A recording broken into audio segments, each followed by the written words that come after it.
기말고사가 다가오고 있는 시점이고요. 거의 이제 다음 주부터 시작이 많이 될 텐데, 여름방학 어머님들은 이제 아예 기말고사가 다가오면 여름방학 계획을 세우시느라 좀 스케줄 때문에 고민이실 것 같아서 사실 조금 민감한 주제예요. 그래서 제가 학원 이름이나 이런 것들은 직접적으로 많이 언급은 안 할 거고요. 나중에 이제 강의 끝나고 나서 개별적으로 아이 학원 선택에 있어서 좀 어려운 부분이 있으시면은 개별 질문 해주시면 제가 받아드릴게요. 사실 저희도 사교육이어서 지금 좀 제가 좀 큰 그림을 한번 얘기를 드리자면 지금 7월 중으로 이제 문이과 통합형 수능에 대한 발표가 나올 계획이고요. 정부가 바뀌면서 지금 저번 시간에 제가 주제로 했던 부분인데 이제 수능 절대 방법부터 시작해서 지금 여러 가지 그 제도적인 부분들이 아직 확정이 안 된 부분들이 좀 있는 상태고 일제고사 폐지 이런 건 사실 큰 파급은 없어요.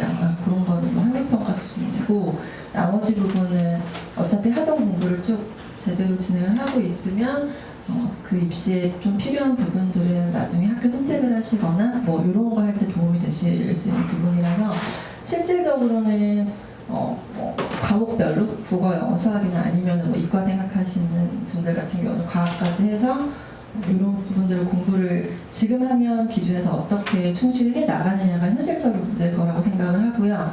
제가 오늘은 학원 포함해서 뭐 과외나 아니면 자기주도까지 이제 자기주도를 사교육이라고 하진 않는데 어떻게 적절하게 병행을 하는 것이 좀 좋은 방법인가에 대해서 큰 맥락도 말씀을 드릴 거고 특징별로도 좀 간략하게 설명을 드리려고 해요.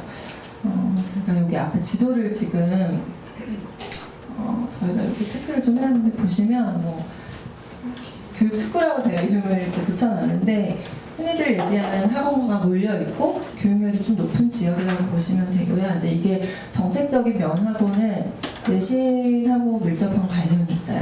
보통은 학군이 좋고 그 근처를 중심으로 학원들이 많이 형성이 되어 있고 주거지로서의 가치가 동시에 같이 높아지는 부분이 있으면서 내신 따기는 훨씬 치열한 구조로 가는 게 이제 교육특구의 특징이에요. 그래서 지금 보시면은 서초, 강남, 송파를 중심으로 대치동 쪽으로 몰리는 이제 소위 말하는 강남 8학군을 중심으로 재편이 될 부분 이런 부분들 보시면 학원가가 거의 몰려 있고요. 강남구만 하더라도 대치동에 거의 아주 몰려 있는 상태라고 보시면 돼요. 여기도 지금 청담동이고 지금 강남구청 쪽으로 가면 삼성동이고 좀 뒤로 가시면 압구정동 있고 뭐 도곡동 좀 있지만 거의 그 대치동 사거리를 중심으로 음마사거리를 중심으로 쭉 학원이 몰려 있는 형태가 될 수 있어요. 이게 역사적으로 보면은 이제 여기 소규모 학원들이 이렇게 막 생기면서 전국 어디를 봐도 대형 학원들이 좀 맥을 못 추는 형태의 좀 특이한 구조를 갖고 있는 게 대치동이고요. 아무래도 여기서 이제 지점이 생겨서 전국으로 뻗어나가는 부분들이 좀 있고 또 대치동에만 있는 특색 있는 학원들도 있고요. 근데 요즘은 사실 지금 이게 학원 쪽이 약간 이렇게 전국 단위로 뻗어나가는 상황이라고 좀 이해를 하시면 돼요. 그러니까 여기서 이제 이름을 좀 날렸던 학원들이 지방으로 이제 이름을 갖고 내려가는 경우가 많고요. 사실 이거는 학원계가 좀 하나일 때보다 조금 더 안 될 때 나타나는 현상이긴 해요. 그래서 여기서 어느 정도의 이름을 갖고 어느 정도 수익을 내고 이걸 가지고 내려가서 이제 프랜차이즈나 아니면 또 다른 꼭 프랜차이즈가 아니어도 그런 식으로 이제 확장을 하는 형태가 지금 가장 많고요. 그런 것보다도 사실 지금 이제 전체적인 사교육 방향은 조금 아주 저학년 쪽으로 내려오고 있다는 특징이 좀 강해요. 그러니까 대부분의 메이저급들의 학원이나 출판사나 모든 그 교육이랑 관련된 사교육이랑 관련된 모든 그 업체들이나 이런 기관들이 거의 저학년을 많이 오픈을 하고 있는 추세고요. 그거는 이제 수능이 좀 쉬워지는 추세로 가면서 그 전에 이걸 끝내고 다른 데뷔를 하겠다는 의도가 가장 커요. 정보 쪽으로 봤을 때는. 그래서 이거는 사실 나중에 이제 더 추가가 될 부분도 있을 수 있고 아마 이제 7월 발표가 나서 내신이 어느 정도까지 대입에 직접적으로 정말 반영이 되느냐에 따라서 특목고 폐지랑 같이 맞물려서 특목고가 폐지가 되면 교육특구 지역으로 더 몰릴 수도 있고요. 근데 몰리는 부분은 사실 인프라적인 부분이 가장 커요. 학원 수업이나 여러 가지, 그리고 학교 분위기라든지. 근데 이제 그 안에 또 딜레마처럼 빠질 수 있는 거는 그런 게 좋은 지역일수록 내신은 훨씬 나오지가 않거든요. 그러면 교육적으로는 더 풍부한 자원이 있고 공부를 더 할 수 있는 분위기는 되는데 실질적으로 자기 내신은 안 나오는 딜레마에 빠지고요. 이게 지금은 논술이라든지 다른 전형으로 이게 아니면 정시로라도 이렇게 갈 수 있는 폭이 예전보다는 못하지만 그래도 아직까지 존재한다고 하면 이제 이 이후의 상황은 이렇게 양자 구도로 갈 거예요, 분명히. 그래도 나는 환경적인 걸 선택하겠다 일 수도 있고요. 아니면 환경적인 걸 최대한 이용하면서 내신을 챙기겠다의 그 구도로 갈 거기 때문에 제가 봤을 때는 지금 아주 핫한 지역 근처를 중심으로 훨씬 이렇게 좋은 상황이 될 것 같은 느낌이 들어요. 제가 예측을 조금 하자면 대치동이 아니라 강남을 떠날 수는 없는데 대치동 말고 조금 덜 치열한 지역에 있으면서 가까운 거리에서 라이드가 가능한 동네를 알아보시는 것도 나쁘지 않을 수 있고요.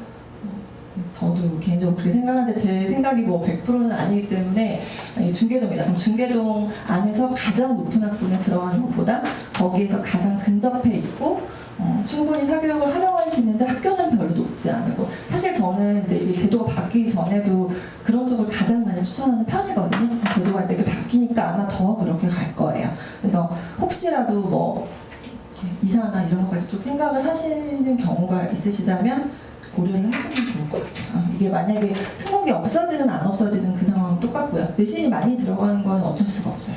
수능도 이제 더 절대평가로 간다고 하면 당연히 이거는 없어지지 않을 거라서 지금 한쪽에서는 수시에 대한 뭐 이렇게 불합리성에 대해서 뭐 방송으로도 좀 나오고 난리가 나고 있고 이제 이게 다 이게 의견은 다 다를 수 있고 그 각자의 의견이 틀린 거는 아닌데 결국 하나로 모아지기는 굉장히 어려운 게 입시의 문제거든요. 그래서 어머님들이 생각하시는 거는 우리 아이를 기준으로 얘가 이런 치열한 데서 공부를 시켰을 때 훨씬 더 효율이 나는 아이인지 그래서 실력도 이 정도 들어갔을 때 충분히 가능하겠다라는 거에 대한 객관적인 평가를 학교를 들어가서 하게 되면 이게 사실은 이제 잘 나오면 다행인데 내신이 너무 생각보다 안 나온다든지 그럼 중간에 전학을 가기도 힘들고 결국은 이제 많은 손해를 보게 돼요. 내신이나 이런 면에서. 그래서 전 학원을 이용을 하실 때 실제로 공부를 하는 어떤 이제 도움이 되는 부분도 있고요.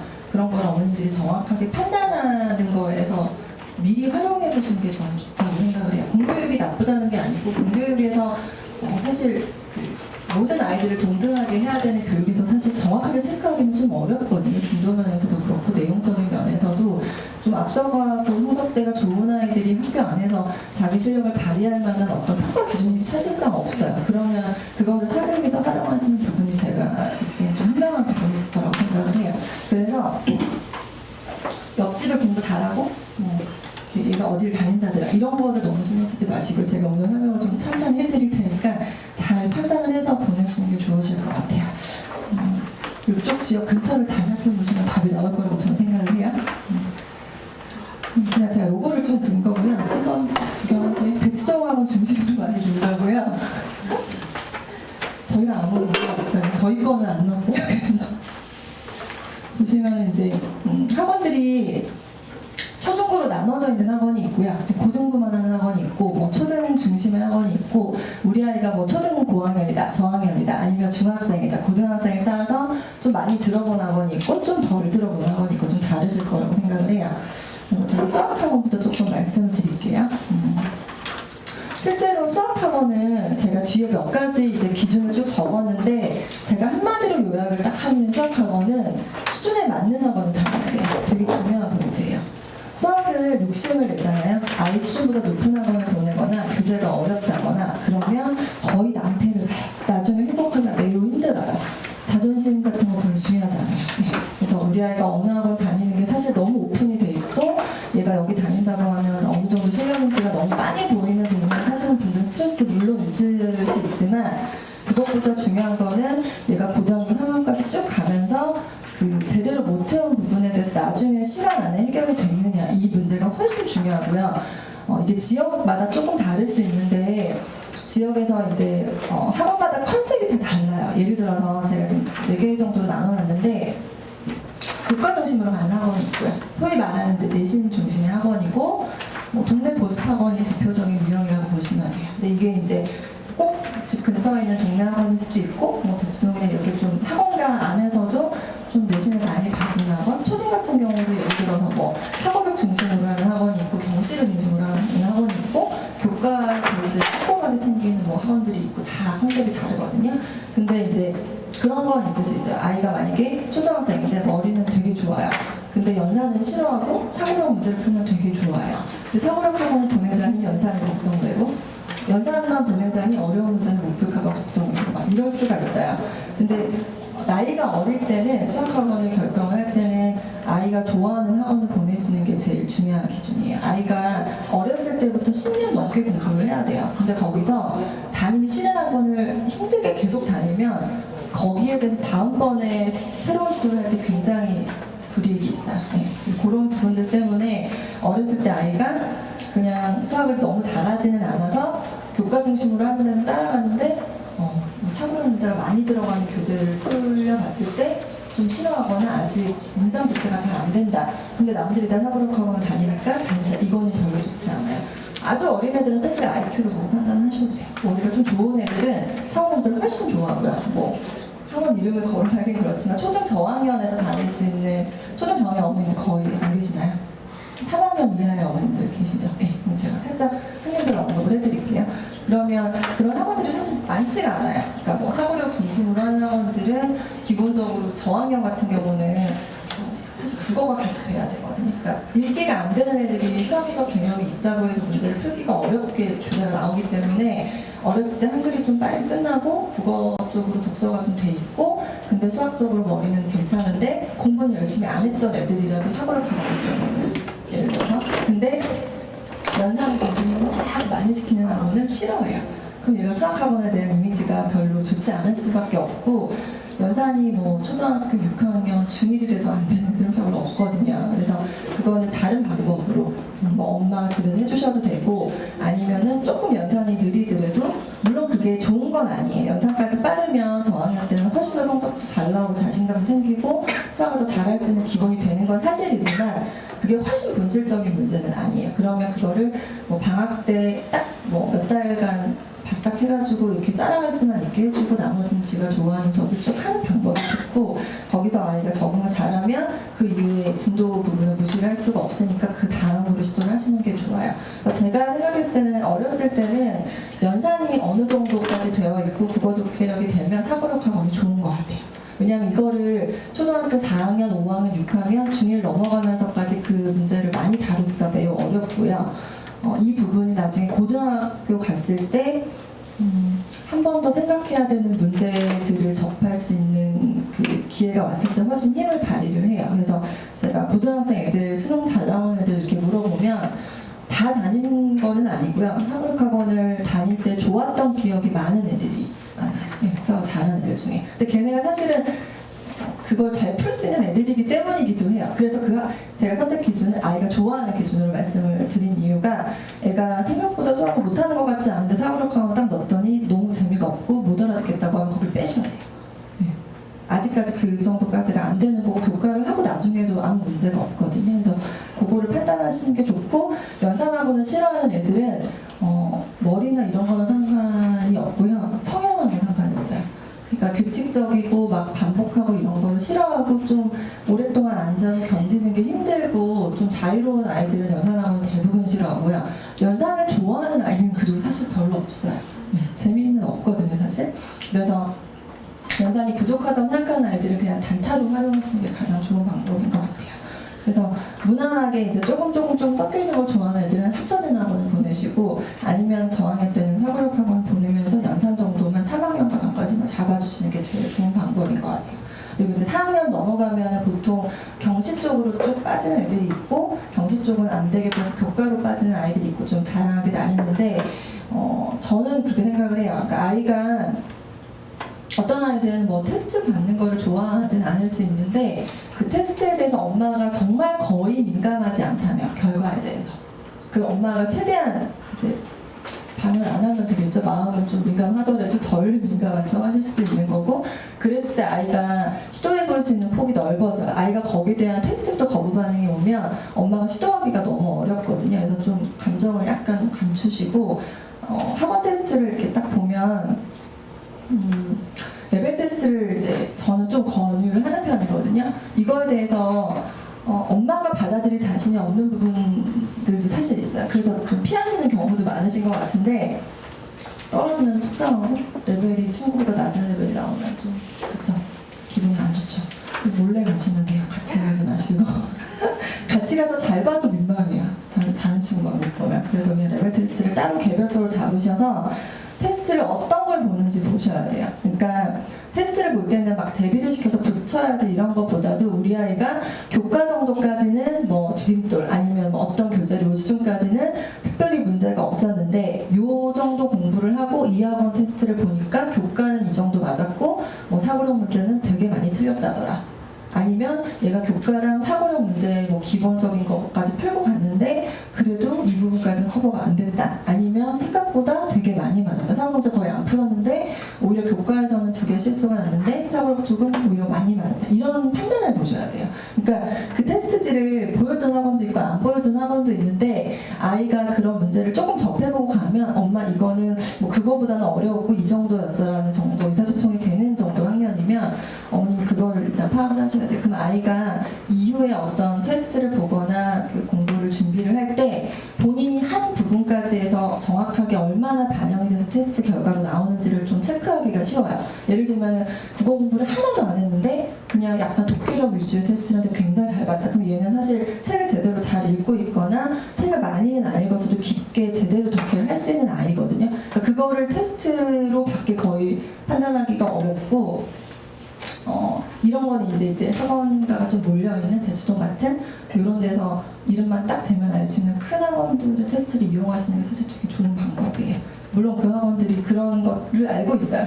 알고 있지만 서로 도움이 되는 부분이 있어요. 왜냐하면 또 일부 학원들은 그 테스트 본 아이들의 데이터까지 집적을 해서 모의고사 성적표처럼 레벨 테스트 결과지를 주는 학원들도 많아요. 서로 도움이 되는 부분이거든요. 그래서 지금 다니고 있는 애들의 성적은 이 정도인데 얘가 이 문제를 풀었을 때 여기 상위 몇 프로까지인지가 거의가 체크가 되는 학원들이 상당히 많아요.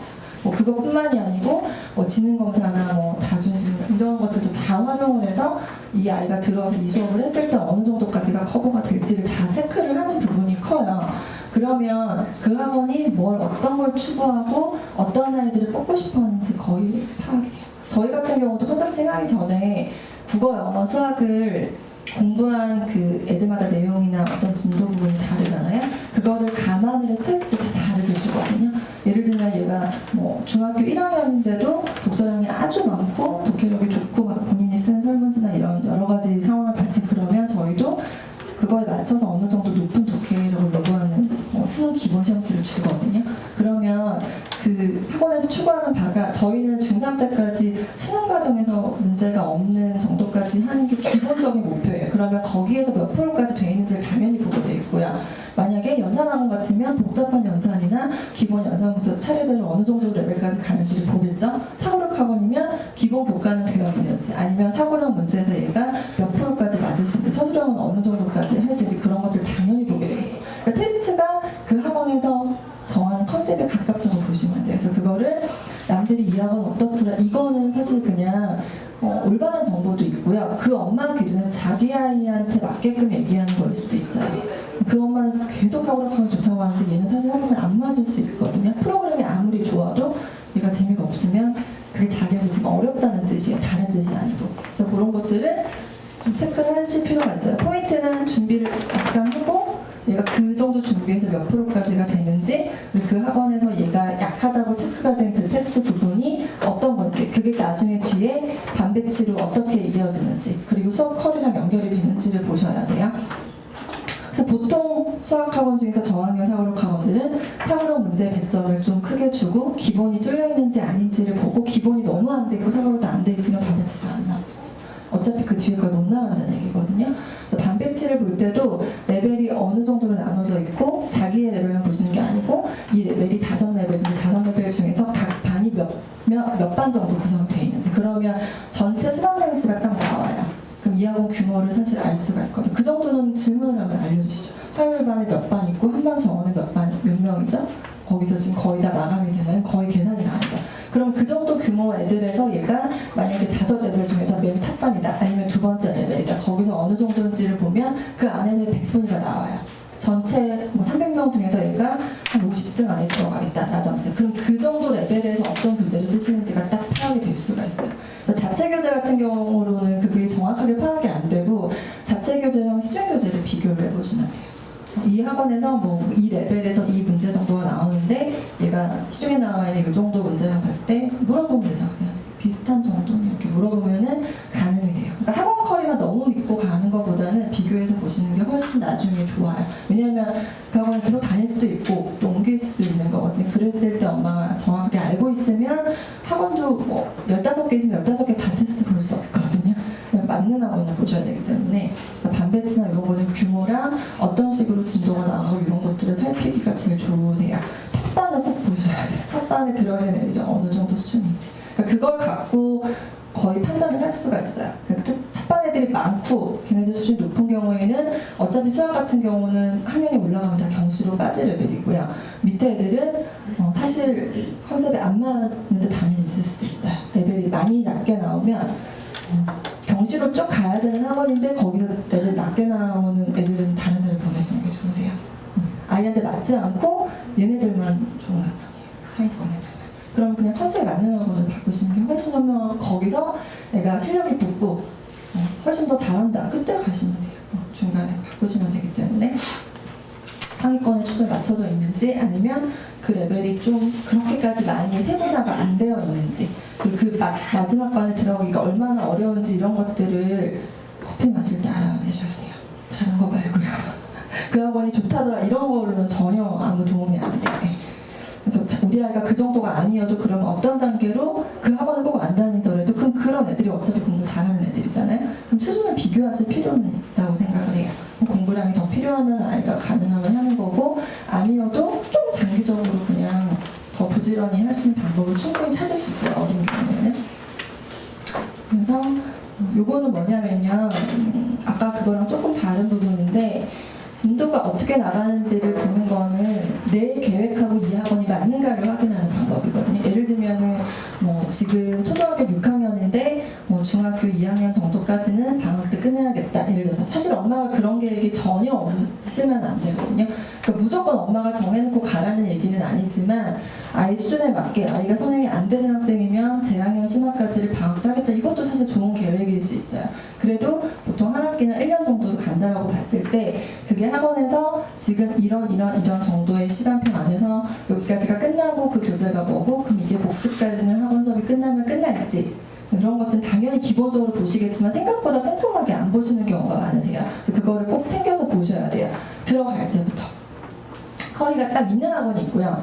그럼 이게 뭐 1주차, 2주차 이렇게 쭉 나오는 학원이 있고 나가는 대로 나가는 학원이 있는데, 사실 정해져 있는 학원이 좋기는 해요. 왜냐하면 거기에 맞추거나 안 돼 있을 때도 보충을 하기가 쉽거든요. 엄마가 도와주거나 아니면 뭐 과외가 일주일에 한 번 와가지고 안 돼 있는 부분을 같이 한다든지 하기가 좋은데, 그게 아닌 학원들 같은 경우에는 대신에 아이한테 조금 더 맞춰서 해주실 수 있어요. 소수 정예 같은 경우. 근데 아이들이 정해져 있는 거대로 딱 하는 걸 너무 싫어하는 애들도 간혹 있거든요. 이제 그런 경우만 빼고는 웬만하면 어느 정도까지는 그때까지 끝난다는 기준이 있는 게 좋아요. 끝났는데 완성도는 다를 수 있어요. 100%가 될 수도 있고, 너무 빨리 나가거나 어려워서 50%만 될 수도 있는데, 지금 목적이 뭔지를 보셔야 돼요. 일단 진도가 너무 느려서 이번에는 진도까지 빼는 게 목표다라고 하면 진도는 그냥 거기에 맞추시는 거고, 보완할 방법을 찾아서 그걸 같이 달성하시는 게 좋아요.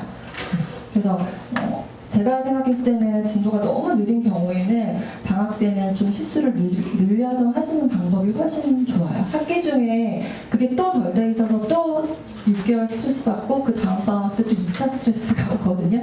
그래서 시수 조금 늘려서 진도는 살짝 빼줘도 상관이 없을 것 같아요. 왜냐하면 진도를 뺄 때 아주 어려운 책으로 빼진 않거든요. 그러니까 제가 교재를 확인하라고 하는 것도 진도를 빼는데 너무 높은 교재를 뺀다, 그러면 애가 힘들 수가 있어요. 진도는 그냥 적절한 정도의 난이도 교재를 빼는 게 가장 좋아요. 빨리 끝나면 한 번 더 보고, 그리고 그게 쉬우면 동시에 약간 어려운 문제집을 같이 풀리는 게 가장 좋은 방법이거든요. 아이가 의지가 있으면.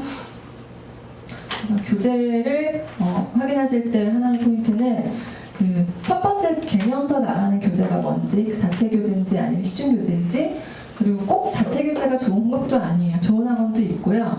사실 자체 교재가 더 별로인 경우도 아주 많아요. 그래서 저는 그냥 무난하게 동네 학원 선택하신다고 하면은 저는 시중 교재가 더 좋은 것 같아요. 그리고 그 학원 교재가 워낙 유명하고 좋은 교재라서 그게 시중 교재 정도로는 커버가 안 돼서 이 학원을 꼭 다녀야 된다. 그런 건 그런 교재가 좋아요. 거의 경시나 시중에서 좀 구하기 힘든 교재들, 그런 것, 사고력 교재 이런 것들은 괜찮은데 요새 워낙 교재가 좋은 게 많이 나와서 사실 시중 교재보다 훨씬 좋다 이게 검증되기가 쉽지가 않아요. 그리고 단점은 자습이 좀 힘들어요. 해설이 거의 없기 때문에 아이가 이걸 다시 복습을 하거나 하다못해 한 학기 동안 나갔던 거에서 틀린 문제를 다시 공부하려고 제가 시키려고 해도 해설이 없어요. 그러면 아이가 그거를 선생님한테 질문을 해야만 할 수 있는 부분인데 그 질문만 받아주는 선생님이 따로 딱히 계시는 것도 아니고 그럼 그 책은 그냥 한번 쑥 듣고 끝나버리거든요. 근데 만약 시중 교재라고 하면 이 교재 제가 너무 많이 틀렸고 마지막 단계 문제는 거의 못 풀었다. 근데 이게 진도가 끝났다 그럼 사실 그 책을 새로 사서 또 해도 되는 거거든요. 그런 장단점이 있어요. 그래서 저는 학원 교재가 나가더라도 최소한 한 번 정도는 시중 교재랑로 비교를 하시면서 같이 가시는 게 제일 좋은 방법이라고 생각을 해요.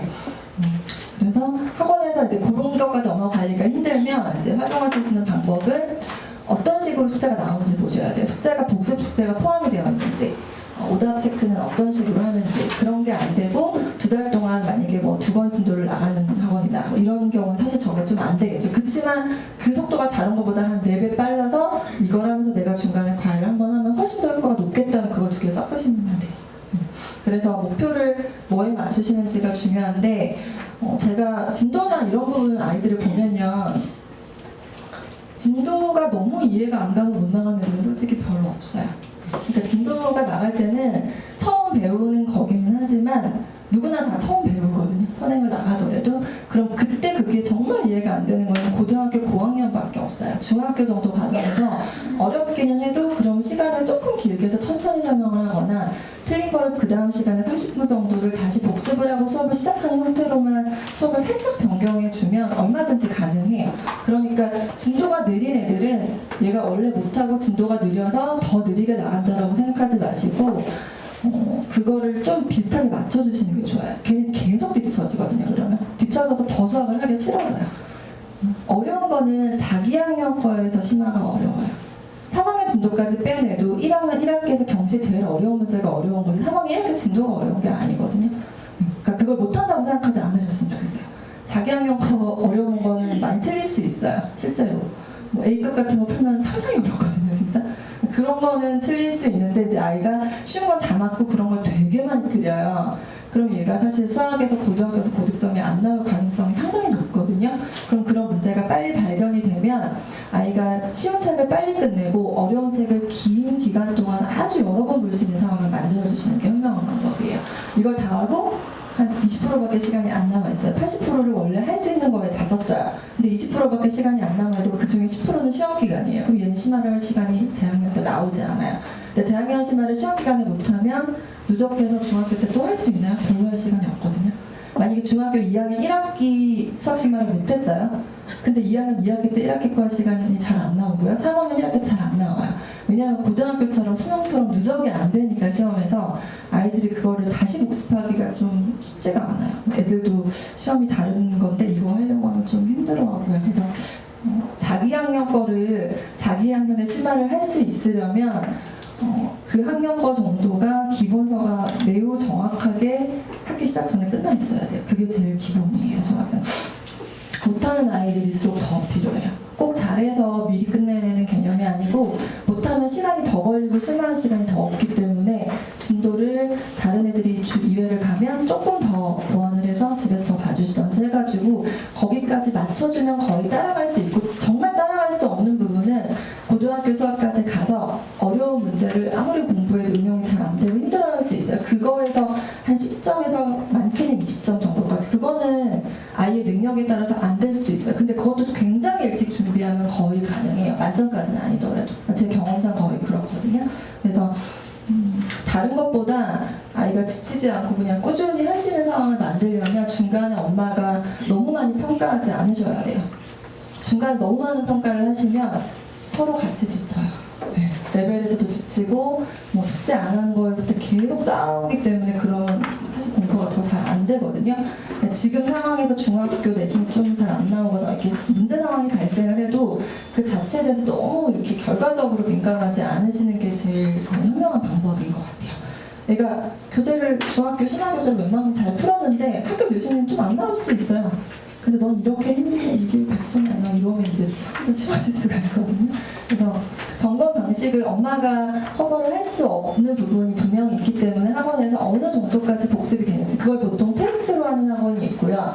아니면 숙제로 나오는 학원이 있는데 숙제로 나와도 그 숙제가 안 됐을 때 어떻게 하는지를 보고 그게 너무 이제 이렇게 체크가 안 될 것 같다. 근데 아이가 혼자서는 거의 안 할 것 같다라고 하면 조금 그런 시스템이 있는 데를 보내시는 게 좋고 아이가 시간을 도저히 못 견디는 애들은 시간이 좀 짧은 데를 쪼개서 하시는 방법이 좋을 수 있고요. 가장 힘들어하는 거 하나 정도 빼주시고 나머지는 그냥 비슷하게 맞춰주시는 게 제일 좋은 방법입니다. 수학을 정말 좋아하고 잘하는 애들은 원래 좀 적어요. 인원 자체가. 그러니까 우리 애가 거기에 들어갈 확률이 별로 높지 않다고 생각하시는 게 좋아요. 어머님들도 다 수학 좋아하는 거 아니셨죠? 네, 마찬가지일 거라고 생각을 해요. 그래서 요게 5번이 조금 시험이 이제 애들이 시험을 좋아할 수는 없는데 시험이 없으면 공부를 거의 안 하거든요. 그건 당연해요. 학교에서도 초등학생은 시험을 안 보죠. 그럼 초등학생이 시험을 안 보고 학교 교재가 쉬워요. 수학, 익힘책 이런 것도 쉽죠. 그러면은 신화를 할까요? 거의 안 하죠. 학원에서 하거나 아니면 엄마가 따로 경시 같은 거를 가볍게 좀 쉬운 경시라도 뭐 HM이나 이런 거라도 보시던가 이렇게 하시는 게 좋아요. 아니면 정말로 거의 안 하게 되거든요. 근데 이제 얘가 만약에 뭐 사고력 학원에서 하는 교재가 그렇게 좀 한다. 그럼 그런 정도까지라도 하는데 실제로 그래도 그게 교과랑 완전히 다 겹치는 건 아니거든요. 약간 더 러프하게 진도가 나가기 때문에 자기 학년 심화를 그 학년까지 무조건 끝내는 게 최우선이에요, 수학은. 그게 경시를 활용하는 방법이든 학원에서 그 부분까지 레벨 테스트에서 반조정을 하는 거든 뭐 하나가 있어야 돼요. 아이가 가장 덜 스트레스 받는 방식.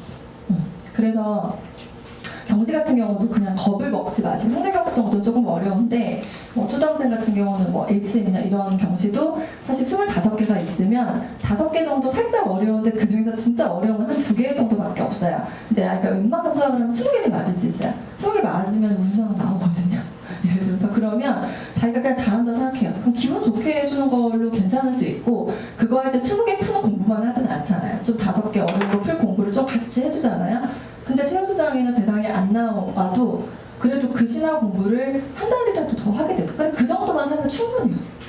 뭐 고등학생도 아니고. 근데 그런 장치가 하나도 없으면 몇 년이 지나고 나서 얘가 한 게 거의 없는 상태가 될 수 있어요. 학원에서 복습도 안 하고 학원을 그렇다고 계속 꾸준히 다닌 것도 아닐 수 있고 그렇다고 심화도 안 했고 학교에서 시험도 안 보고 나중에 복습도 따로 안 할 거고 그럼 이제 다 뚫리는 거예요. 그게 중학교 때 그대로 나타나거든요. 그래서 반조정이나 이런 게 경쟁심이 좀 있고 아이가 좀 올라갈 수 있을 것 같은 애는 학원 규모가 크고 레벨이 구성이 잘 돼 있어서 얘가 올라갈 수 있는 반이 남아있는 학원이 가장 좋아요. 그리고 그런 거에 대해서 너무 민감한 아이들은 시험을 딱 봐서 너무 낮은 레벨이 나오는 학원은 안 보내시는 게 좋긴 해요. 얘가 조금 약간 향상이 돼서 한 반 정도 올라갈 수 있는 정도의 학원을 보내시는 게 좋고 개인적으로는 10개 중에서 얘가 한 레벨 7로 들어가서 8, 9, 10까지 올라갈 수 있는 학원이 가장 좋은 것 같아요. 그리고 10까지 못 올라가는 것도 인정을 본인이 해야 돼요. 내가 잘한다고 생각했는데 더 잘하는 애도 있구나. 그거를 상처를 받을 수도 있고 아이들마다 다를 수도 있지만 근데 어차피 그거는 계속 현실적으로 부딪혀야 될 문제이기 때문에 약간 엄마가 그런 걸 조절해 주실 필요가 있다고 생각을 해요. 막 처음부터 너무 설명하지 마시고 다니다 보면 지들이 다 알아요. 그럼 이제 거기 대해서 괜찮아 이렇게 얘기를 해주시고 근데 지가 알면 된 거거든요. 그 정도만 하면 되기 때문에 그래서 그 학원 레벨이 그리고 이 학원에서 이 정도 레벨이면 다른 학원은 어느 정도 이런 거 정도를 비교하기가 좀 좋은 학원이 규모가 조금 있는 학원이니까 그런 데가 괜찮고 대신에 이제 학원 자체를 가는 걸 되게 싫어하는 애들이 있어요. 여러 명이 있어야 되고 앉아 있는 것도 싫고 답답하고 이런 애들은 그냥 이런 거 하나도 신경 쓰지 마시고 학원을 되게 여러 군데를 가보신 다음에 선생님이 굉장히 친절하고 조금 애들이 별로 안 다녀서 학원 좀 어려운 것 같은 학원 좋을 수도 있어요. 아이한테 좀 신경을 훨씬 많이 써줄 수가 있거든요. 그래서 그런 데를 선택하시는 방법도 괜찮고 이제 그런 데가 그래도 과외보다는 여러 명의 선생님을 이렇게 만나볼 기회가 있기 때문에 엄마가 직접 만나보고 할 수가 있으니까 그렇게 하시고 그 과제량이 너무 많거나 잘 안 되는 부분을 과외로 보완을 하셔도 어릴 때는 충분히 될 것 같아요. 고학년으로 갈수록 이게 극상위권 애들은 그 레벨에 딱 맞는 아이들의 수업이 따로 개설이 되는데 보통 애들은 어려워서 못 푸는 문제가 너무 많거든요. 고학년으로 가면 그때는 사실 거의 학원보다는 수학은 거의 과외와의 싸움이라고 생각을 하셔야 돼요. 그래서 어렸을 때는 그냥 학원을 충분히 활용하실 수 있어요. 뭐 학습지도 활용하실 수 있는데 성향이 온순하고 그냥 누구랑 있어도 별로 트러블이 없는 애들은 그냥 솔직히 아무 선생님이 가르쳐도 잘 따라가요. 근데 아이가 조금 까다롭거나 선생님이 이렇게 잘 휘어잡지 못하면 못 따라갈 것 같은 애들은 선생님을 보고 선택을 하셔야 돼요. 학원 시스템도 중요하지만 그 애가 레벨을 받았을 때 그 선생님을 다 알고 들어갈 수가 없거든요. 그러니까 그건 사실 좀 몇 번씩 실패를 해보시면서 경험을 하시는 수밖에 없다고 생각을 해요. 그게 학원이 줄 수 있는 장점이 비용 대비해서 질 좋은 애 만날 수 있고 같이 아이들하고 공부하면서 서로 비교해서 경쟁할 수 있는 부분이 가장 좋은 부분이고 진도를 얘한테 맞추지 않기 때문에 얘가 어쨌든 그 정도까지 목표를 갖고 갈 수 있는 부분이 가장 강점인 거고 이거에 대한 보완은 개인적으로 이렇게 보완을 하는 게 뭐 과외라든지 다른 부분이기 때문에 그거 두 개를 활용하시는 게 가장 좋을 것 같아요. 지금 제가 책을 조금 썼는데요. 초등학생 애들은 뭐 사실 책이라는 게 막 시험 보고 이런 건 아니어서 아이가 이제 중간이나 중간 이상 되는지 아니면 좀 잘하는지 테스트 해보시려면 문제집을 그냥 한 출판사 걸로 시리즈별로 좀 있어요. 그걸 아이랑 서점을 같이 가서 같이 보시는 방법도 있고요. 한 중간 이상 때는 어려운 걸 풀려서 너무 어려워하면 쉬운 걸로 가야 되지만 사실 그렇게 저학년 건 어렵지가 않으니까 저학년 거는 그냥 이렇게 약간 문제가 좀 길고 아이들이 읽기가 어렵고 이런 문제만 아니면 사실 문제 자체가 어렵진 않으니까 어렸을 때는 약간 창의성 사고력이 나와 있는 그런 교재들이 제가 봤을 때 교과랑 같이 세트로 꼭 있는 게 좋은 것 같아요. 왜냐하면 중학교 가면 거의 안 나오거든요. 거의 교과로만 쭉 나오다가 고등학교 가서도 교과에 포함이 되어 있는 사실 초등교재밖에 없어요. 그런 건. 근데 그런 것도 고등학생 애들인데 그런 걸 못 푸는 애들은 초등학교 교재를 못 풀거든요. 이렇게 딱 양분이 돼 있어요. 아이의 그러니까 초등 경시 같은 경우는 할 수 있는 애들만 할 수 있는 거고 중학교 때도 쭉 없다가 고등학교 가서는 수능 어려운 거 이렇게 가는 거기 때문에 딱 그때밖에 할 수 없는 게 딱 그 교재들이에요. 좋은 게 되게 많이 나와 있어요. 수능에 보면은. 그래서 인터넷에도 충분히 다 검색을 하면은 뭐 어느 학원 레벨 테스트 어느 정도 준비해야 되나 이렇게 치면 다 나와요. 보면은 팩터 몇 단계까지 풀리시고요. 문제 해결 결점이 심한 정도 푸니까 어때 이렇게 다 나오거든요. 그럼 다 보시면 돼요. 그러니까 엄마가 교재 정도는 거의 꿰뚫고 있어야 돼요. 다른 거보다 교재. 학원은 사실 아이가 잘하면 어딜 가도 잘하거든요. 근데 교재 안에서 얘가 어느 정도 수준인지를 보는 거는 학원을 다 보내볼 수가 없기 때문에 일일이 교재를 갖고 판단하시는 게 가장 좋아요. 그리고 처음에 개념서 나갈 때 초등학생들은 디딤돌이나 출판사가 쭉 있죠. 거기서 자습서용지로 나오는 것들이 쭉 있고 중학생들은 보통 제가 지금 대표적인 출판사들만 좀 적은 거예요. 전부 다 적을 수가 없어서 개념원리나 아니면 개념풀 수영이나 아니면 개념서 이런 식으로 이제 출판사별로 개념서가 따로 나오죠. 근데 개념서 할 때는 보통 다 이 정도로 하세요. 그러니까 개념서를 이거 아니면 학원교재 정도로 보통 본다고 생각하시면 되거든요. 그러면 그 포인트가 개념서를 풀 때 보통 선생님들이 학원 전체를 안 풀리시는 분들 계세요. 그러니까 예제나 유제 문제를 한번 쓱 지나가고 맨 뒤에 신화 문제 같은 거가 조금 붙어 있는 거는 안 풀고 진행할 때는 쭉 빼시는 경우가 있거든요. 근데 그렇게 나가더라도 엄마가 그걸 꼭 같이 하셔야 돼요. 그러니까 책 한 권에 나와 있는 거는 다 푸시는 게 맞아요. 왜냐하면 이유가 이런 개념서들은 어려운 교재가 아니잖아요. 어려운 교재가 아닌 거는 어려운 문제의 비율이 낮다는 뜻이에요. 하나도 없다는 게 아니고 어떤 교재든 어려운 문제가 한 문제든 10문제든 들어있어요. 단원별로. 그럼 그거 정도는 풀어야 돼요. 어려운 교재들은 쉬운 문제 비율이 하나고 어려운 게 9개가 들어있는 거지 모두 다 어려운 것도 아니거든요. 그러니까 그거를 보실 때 쉬운 문제 비중이 90%고 어려운 문제 비중이 10%가 들어있는 개념서 정도에 있는 심화 문제도 안 푸는 건 얘를 파악할 수가 없어요. 그렇게 기본 문제 정도를 배우고 못 푸는 애들은 드물어요. 거의 없어요. 좀 느리고 좀 빠른 정도 차이인 거지 아예 안 되는 경우는 없거든요. 아주 고등학교 이런 정도 아니면. 그래서 개념원리로 진도를 나가면 개념원리는 다른 문제 보실 필요 하나도 없고 맨 끝에 있는 제일 어려운 문제 있죠. 그리고 생활 속의 수학 두 문제. 이걸 풀 수 있는지 보셔야 돼요. 네, 최소한 개념서 안에 있는. 그리고 개념 플러스 유형을 풀면 유형편에 있는 뒤에 어려운 문제를 풀 수 있는지를 봐야 돼요. 그걸 너무 많이 틀리면 얘가 수학이 좀 어렵구나. 그래서 좀 더 열심히 해야겠구나라고 파악을 하셔요. 근데 안 풀고 지나 잘 모르시거든요, 보통은. 그리고 개념생 같은 경우도 사실 어려운 문제는 많이 없어요. 그러니까 개념서 안에서 그 레벨에서 가장 어려운 문제 정도의 비율이 낮기 때문에 이 정도는 꼭 하고 지나가셔야 되고, 이걸 너무 편안하게 쉽게 푼다. 그럼 교재를 높여주셔야 돼요, 어려운 수준으로. 근데 고등학교는 좀 달라요. 중학교랑 좀 다른 점이, 고등학교는 기본서에 있는, 개념서에 있는 문제도 어려워요. 정석도 어렵고요. 정석보다 더 쉬운 교재라는 게 없거든요, 사실. 시각 정석이 어렵지만 기본 정석이나 개념 원리나 뭐 개념 플러스 유형이나 수학의 바이올이나 개념제, 이거 전부 다 기본서예요. 개념이 나와 있는 교재. 근데 사실 이 이하의 교재들은 없거든요. 근데 고등학교 건 내용 자체가 중학교에 비해서 너무 어렵기 때문에 여기 있는 문제를 다 안 풀고 지나가는 사람이 너무 많아요. 중학교는 그래도 웬만큼 풀리시거든요. 제가 컨설팅을 하면 되게 여러 선생님이 가르치시는 교재를 제가 랜덤으로 보게 되잖아요. 누가 가르치는지 전 전혀 모르죠. 근데 교재 나가는 패턴이나 숙제를 어디까지 내고 뭐 맞고 틀린 문제를 어떻게 처리하시는지는 제가 다 볼 수가 있잖아요. 그럼 거의 그래요. 중학교 교재는 웬만큼 풀리시는데 고등학교 교재는 정석을 진도를 나갔다고 하는데 연습 문제는 다 안 풀렸어요. 예를 들어서.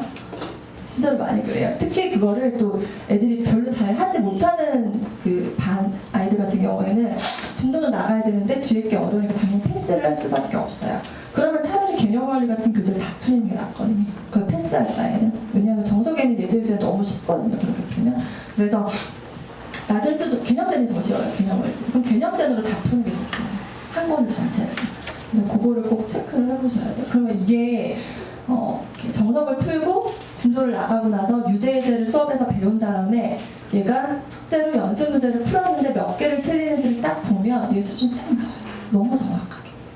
그래서 보통은 연습 문제가 한 20문제 정도가 나오거든요. 20문제 중에서 똑같이 그 수업을 제가 해요. 예를 들면 제가 정석 기본 가지고 진도를 쫙 나가요. 선행을 해요. 그래서 오늘 제가 예제 유제를 같이 풀어줬어요. 연습 문제를 숙제를 다음 주 수요일까지 냈어요. 그러면 다 틀리고 맞는 개수가 다르겠죠. 그걸로 사실 수능 성적도 결정돼요. 근데 거기서 공부를 똑같이 한다고 가정을 하면 더 많이 해야 되는 거죠. 많이 틀리면. 그리고 더 여러 번 봐야 돼요. 확실히. 그래서 중학교 교재든 초등학교 교재든 그 전체에서 그 한 권에서 가장 어려운 파트에 속해 있는 문제에서 틀리는 비율이 10%인지 50%인지 이런 것들을 보는 게 가장 중요해요. 그게 난이도가 쉬운 내신이나 이런 시험에서는 똑같이 95점으로 나오는데 그게 고등학교로 딱 올라가면 50대 50으로 바뀌거든요. 어려운 문제가 50%가 나오고 시험 문제가 50%밖에 안 나와요. 그러면 90점 맞던 애가 60점 나오는 건 당연해요. 실력이 없었다면. 그래서 그거를 어느 정도 꼭 체크를 하셔요. 제가 가장 먼저 하는 게 그거거든요. 개념서 나갈 때 뭘로 나갔지? 끝까지 다 풀었니? 틀린 문제는 몇 번 고쳐봤어? 이걸 제일 많이 물어봐요. 그거 꼭 물어보셔야 돼요. 제가 학원 교육할 때 이걸 왜 말씀을 드리냐면 학원에서 이걸 해주는지를 보시라는 얘기예요. 안 해주면 어머님들이 그 학원을 보내지 말던지 아니면 다른 조치가 필요하다는 얘기거든요. 아니면 아이가 자유로 하면 가장 좋죠. 자율로 자기가 몇 번 다시 해봤는데 너무 어려운 거 해결이 안 되는 거는 질문하는 선생님이 계시거나 그 정도면 충분히 가능하죠. 이런 개념서 같은 경우는. 그래서 한 권을 제대로 얼마나 정확하게, 이게 정확하게 안 풀리고 선생님이 끝나 있잖아요. 제가 다 시켜요. 고등학생에게도. 수험 정석을 나갔는데 연습 문제 그때 한번 쭉 풀었대요. 근데 채점도 제대로 안 돼 있고 고친 흔적도 없어요. 그럼 단으로 풀어야 돼요. 그러니까 되게 시간 많이 걸려요, 나중에. 그래서 할 때 진도가 조금 느리더라도 하는 거는 정확하게 하는데 진도가 느리면 제가 단타로 많이 들라고 말씀을 드린 거예요. 그래서. 왜냐하면 그걸 계속 많이 할 수는 없는 거고 이렇게 쭉 했어요. 정석 수원을 계속 꼼꼼하게 하느라고 진도를 못 빼요. 그럼 방학 특강 때 수출을 한번 막 돌려요. 그리고 이제 그 다음 다시 또 꼼꼼하게 수출을 하면 돼요. 그런 정도로 조절하시면 돼요. 그거를 그 방학 프로그램 할 때 얘가 진도나 이런 부분에서 정확하게 하고 있는지가 우선이고 학원에서 그거를 만약에 단기간에 뭐 2주나 3주 안에 끝내줄 수 있는 프로그램이 있으면 이거 한 번에서 100% 다 안 돼요. 그렇지만 그렇게 한 번 하고 진도를 빼면 속도는 한 1.5배나 2배로 빨라져요. 더 이해가 쉽고요. 우리가 한 번 대충 드라마 본 다음에 재방 보면 자세하게 보는 거랑 똑같아요. 그렇게 하시면 돼요. 그래서 개념도 풀 때도 그거를 좀 보시는 게 좋고요. 보통은 이제 수학 진도를 나갈 때 별로 힘들어하지 않는 애들은 개념서랑 같이 나가는 게 기본 문제집이에요. 문제집은 그냥 말 그대로 드릴이에요. 개념이 앞에 조금 나와 있기는 하나 거의 문제풀이 위주라서 수학을 잘하는 애들은 사실 문제를 많이 안 풀어도 그냥 돼요. 아주 냉정하게 얘기하면. 근데 문제를 많이 풀리는 이유가 머리가 다 똑같지 않기 때문이에요. 얘는 이걸 딱 들으면 연습 문제까지 한 번에 쫙 풀리는데 얘는 안 풀리거든요. 그러면 얘네들을 가르칠 수 있는 방법은 이 문제를 익히면서 개념을 다시 익히게 할 수밖에 없어요. 거의. 그래서 한 번 딱 듣고 얘가 풀어서 몇 프로 맞는지가 걔 원래 능력이에요. 근데 이 능력을 노력을 해서 시험 직전까지 몇 프로까지 향상시키느냐가 우리가 공부를 하는 그 과정이라고 이해하시면 딱 맞아요. 원래 잘했던 애가 노력을 안 해서 그대로 된 거나 원래 얘보다 부족했는데 5번에서 똑같으면 시험 점수는 똑같이 나와요. 그래서 그냥 너무 억울해하실 필요 없어요. 잘하는 애들 또 잘하는 만큼 안 하는 애들도 많거든요. 그래서 그렇게 보시면 되고 지금 중학교나 고등학교 문제집이 지금 별 큰 차이가 없는데 그냥 제일 많이 쓰는 기본 문제집이 센 정도예요. 신상학원에서 나온 교재인데 이게 보통 문항수가 1500문제 정도 되고 다문항 같은 교재도 문제수가 1000문제가 넘거든요. 거의 RPM이 이 중에서 가장 쉬워요. 거의. 고등학교 교재도 RPM이 쉽고 그다음에 지금 중학교 것도 RPM이 좀 쉬워요. RPM이 왜 쉽냐면 상위권 문제가 한 4개밖에 없고요. 쎄는 C단계 문제가 10개가 넘어요. 그러니까 그 차이가 한 3배 정도 차이가 나요. 그러면 어려운 문제의 문항수 차이로 결정이 되고 전체 문항수도 RPM이 좀 더 적어요. 그러니까 애들 입장에서는 책이 더 빨리 끝나고 쉽다는 느낌이 들 수밖에 없거든요. 뭐 다른 문제 패턴이나 이런 건 거의 유사해요. 그 유형별로 문제가 그 밑에 대표 유형이 있고 예제 문제가 2개 정도 있고 그 중에 하나 어려운 난이도 성문제 정도가 4개 정도가 붙어있는 구조고 2개는 거의 똑같고 출판사는 달라요. 그래서 아이가 책 한 권 끝내기가 되게 버거워하는 애들이면 RPM 정도로 하셔도 되고 저는 그냥 무난하게 하는 거는 센 정도로 추천을 해요. 센 C단계 문제가 생각보다 어려워요. 되게 어렵거든요. 그래서 센 C 정도를 내가 너무 못 푼다. 그러면 거의 심화가 나중에 될 때 많이 고생을 한다고 생각하시면 돼요. 중학생들부터. 그래서 그리고 저 정도 문제를 푸는 게 좋은데 간혹 수학을 되게 잘하는 애들 중에서 때는 유난히 싫어하는 애들이 있어요. 지겨워해요. 초등학생이 연산 싫어하는 것처럼 또 풀고 되게 짜증을 내거든요. 그럼 그런 애들은 A단계 패스하시고 B단계에서 난이도 상문제 정도 풀리시고 그리고 뒤에 C단계 전체 풀리시면 돼요. 그거는 그렇게 활용을 하시면 돼요. 특히 선행을 나갈 때는. 근데 선행 나갈 때는 이제 처음 배우는 거라서 기본 문제도 원래 풀면 좋기는 해요. 아이가 의지가 있으면. 그리고 이제 고등학생 애들은 보통 이제 센 정도를 풀고 이제 고3 때 수능특강 정도가 나오면 수능특강은 문제수가 되게 적기 때문에 보통 기본서 개념서 할 때는 고등학생 애들도 뭐 정석이나 개념서랑 센 정도까지를 끝내고 그 이후에 이제 일품 이후로 들어가는 문제집부터 약간 심화서라고 보는데 그 정도가 모의고사의 절반 이상이 나온다고 생각을 하시면 돼요. 그러니까 중학교 때 만약에 2단계 딱 풀고 내신을 잘 볼 수 있었다면 고등학교 때는 그 뒤에 한 3단계가 남아있어요. 그러니까 중학교 때부터 그게 훈련이 안 돼 있는 애들은 고등학교 내신 기간에 쉬운 문제만 풀다 끝나는데 그거보다 내신도 어렵게 나오고 모의고사도 어렵게 나오고 얘는 수학 따라갈 수가 없는 상태가 돼요. 그래서 제가 미리 진도를 맞추라고 말씀을 드리는 거예요. 그리고 이제 심화 문제집이 이제 일품 정도인데 사실 일품이 교재가 되게 좋거든요. 제가 많이 추천을 하는데 리뉴얼되면서 좀 문제가 더 좋아졌어요. 이게 중학교 것도 있고 고등학교 것도 있는데 고등학교 일품이 상당히 문제가 좋거든요. 원래 가장 어려운 문제를 많이 풀었던 게 이제 고등학생에서 블랙라벨이 어려운 교재인데 중학교 애들은 이걸 거의 안 풀고요. 고등학교 교재로 보시면 되고 일품은 둘 다 있어요. 그래서 중학생들 중에서 수학 잘하는 애들은 일품에서 보면 앞에 기본 그 문제 쉬운 게 있어요. 걔 빼고 뒤에 문제가 상당히 어려운데 내신할 때 그 정도까지는 반드시 풀고 시험 보셔야 돼요. 학교 시험에 아무리 쉬워도 꼭 하셔야 돼요. 거기까지는. 아니면은 뒤에서 어려운 수학을 감당을 못해요. 고등학교 수학 들어가면.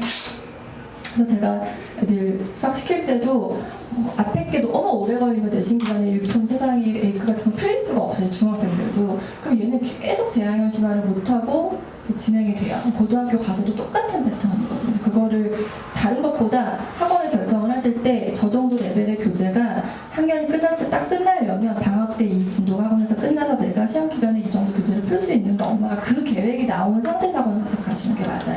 학원이 안 맞으면 과외를 하실 수도 있는 거고 그러니까 기본서가 안 끝나 있으면 내신 기간이 한 달에서 한 달 반이잖아요. 그 동안에 내신이 기본 교재 풀고 뒤에 걸 할 수가 없고 시간이 안 나와요. 다른 과목도 있기 때문에. 그래서 내신 시작하기 한 2달 정도 전. 예를 들면 중간고사가 5월이면 2월 마지막 날까지 최소한 기본서, 그러니까 개념서 있죠. 뭐 개념 원리나 아니면 고등학생 같은 경우 정석이나 초등학생 같으면 기본서.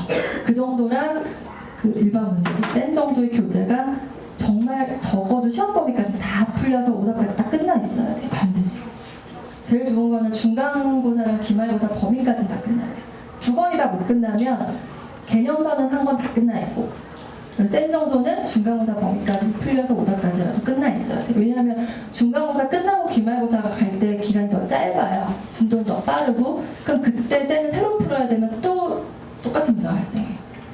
그래서 이제 거기까지 풀려있는 게 제일 좋은데 안 돼도 개념서는 꼭 끝나 있어서 중간고사 끝나는 날로부터 일주일 이내로 풀었던 기본 개념서 있죠. 그 교재에 있는 오답을 뒤에 기말고사 범위를 복습을 해야 돼요. 만약 1, 2단원이 중간고사에 나왔어요. 시험이 5월 1일날 시작해서 5월 4일날 끝났어요. 그럼 5월 5일, 6일, 7일, 8일, 늦어도 5월 9일 안에 다음 3, 4단원 개념 원리면 개념 원리 3, 4단원 기말 범위에서 틀렸던 문제 있죠. 그 전에 풀었으니까 걔를 복습을 하고 그 기간에 센을 안 풀었다면 덜 푼 부분을 꼭 풀어야 돼요. 그래서 제가 보통 시험 끝나고 10일 정도까지를 프라임타임에 적거든요. 그때까지 못 끝나면 또 내신할 때 시간 못해요. 거의.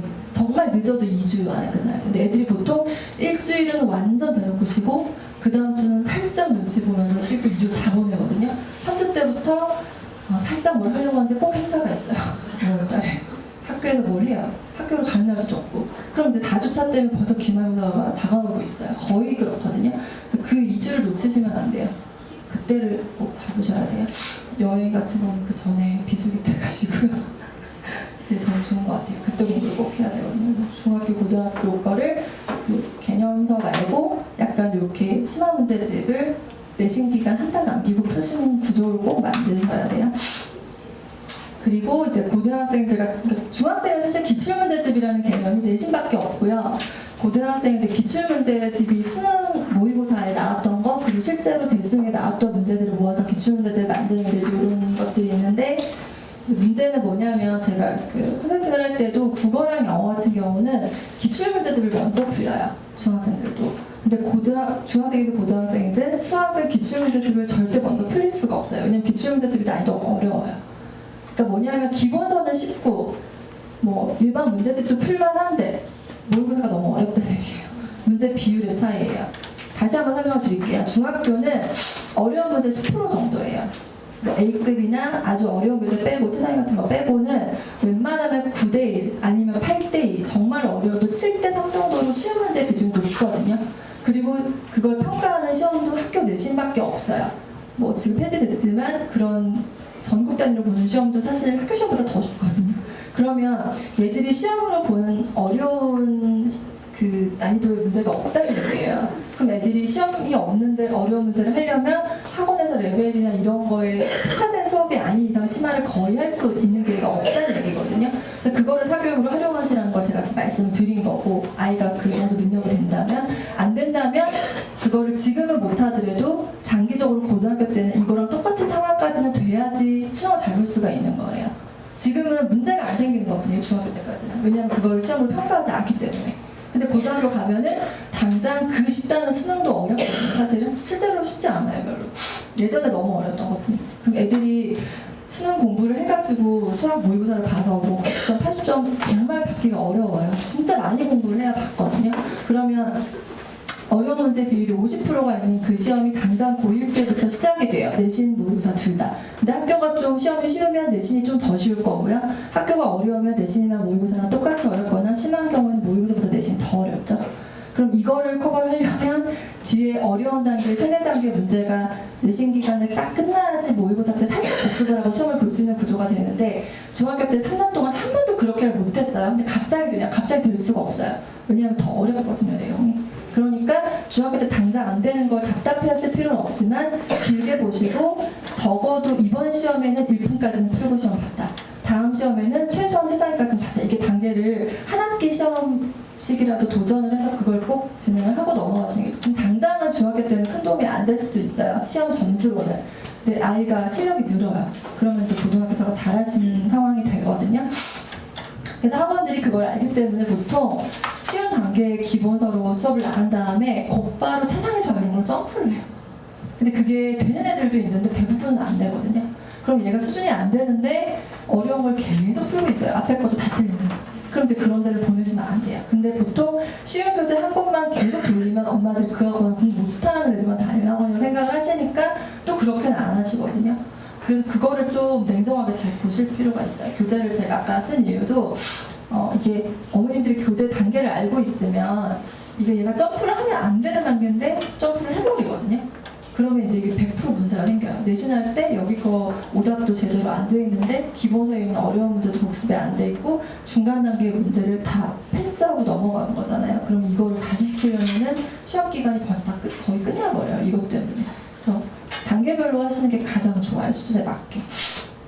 교재를 뭘로 하시는지 좀 물어보세요. 그리고 이제 만약에 학원 자체 교재로 나간다라고 하면 엄마가 쉬운 교재 난이도를 알고 있으면 쉬운 교재로 치면은 어느 정도 난이도인가요? 라고 질문을 할 수가 있으면 판단이 가능하다고 생각하시면 되겠죠. 그래서 요 고등학교 기출문제는 풀기가 상당히 어렵고요. 이걸 고1 때 푸느냐, 고2 때 푸느냐, 고3 때 푸느냐로 승부가 갈려요. 수학은 거의. 고1 때 푸는 애들은 내신할 때 푸는 거죠. 고2 때도 마찬가지. 이걸 풀려면 앞에 제가 보여드린 그 단계 문제집이 다 풀 수 있는 수준이어야 얘가 풀리거든요. 다점짜리 문제가 한 70% 수록이 됐어요. 그러면 이제 문제집을 따지면 1품에서 어려운 단계 문제나 최상위 수학에 있는 뭐 레벨 A 정도 너무 어렵고 한 B 정도? 그 정도 문제가 반 이상이 나오는 교재들이에요. 고등학교 거는. 근데 이게 그냥 모의고사에 계속 나오거든요. 그러니까 애들이 보통은 이제 감당이 안 되죠. 시험 문제도 어려운데 이게 문제가 절반 이상이 나오면 풀 수가 없어요. 근데 이게 보통 기출문제집 5개년 정도를 모으면 3,000문제가 넘어요. 고3 때 이걸 다 풀고 들어가는 애들이 드물어요. 그러니까 수학은 학원 들어가면 기본 이상 등급이 나와요. 특히 이과 같은 경우는. 근데 이걸 끝낼 수가 없어요. 그 기간 안에. 왜냐하면 그 전에 안 돼요. 제가 소개받고 서점찍을 나중에 고등학교 때 오시는 어머님들 되게 많으신데 이제 소개해주신 어머님은 이미 중학교 때 이걸 다 하고 내가 전교 1, 2등을 하니까 이제 옆에 엄마가 어떻게 공부 잘해 이렇게 소개해주시는데 걔는 다 하고 얘는 안 했거든. 고2인데 똑똑해요 둘 다. 그냥 한 거는 했냐 안 했냐 차이밖에 없어요. 그게. 그러니까 이 공부를 하고 들어가시는 게 좋아요. 누가 다른 나라에 뭐라고 얘기를 해도 아이가 다 할 수는 없지만 그래도 그 맥락으로 따라가고 있으면 어느 순간 시험이 더 잘 나올 때도 있고 원하는 점수까지는 안 나오더라도 그래도 놓치지 않고는 충분히 갈 수 있거든요. 그리고 운이 좋으면 시험이 얘가 풀 수 있는 수준 나올 수도 있어요. 그거는 이제 아이에 따라 다르겠죠. 어느 정도 준비하고 고3이 됐는지에 따라서. 그래서 기출만큼 어려운 게 고등학교는 기출부터 이제 난이도가 비슷해져요. 그래서 이제 인강에서 어려운 교재들은 세상위권 애들이 이제 시중에 나와 있는 문제를 거의 다 풀고 별로 틀리는 게 없으면 이제 거의 킬러 문제라고 해가지고 4점짜리 중에서 되게 어려운 문제들을 모아놓은 것들의 교재가 또 따로 특강처럼 이제 강사들마다 따로 나오는데 이 선생님 교재 맨 마지막 걸 풀었더니 어느 정도 틀리고 이제 이런 것까지 해야지 100점이냐 96점이냐 모의고사는 거의 그렇게 결정이 되고 그 정도까지 문제를 풀 수 있는 애들은 논술까지 다 되느냐 이렇게 다 판단이 되거든요. 그래서 보통은 다 못 풀고 들어가요. 거의 기출까지 풀고 들어가는 애들이 30%가 잘 안 돼요. 풀긴 푸는데 제대로 다 못해요. 거의 다. 그래서 조금 저는 더 기회가 있다고 생각을 해요. 조금 열심히 준비를 하면 애들이 나중에 그렇게 한꺼번에 많이 풀지 몰라요. 거의 다. 누가 알려주지 않으니까.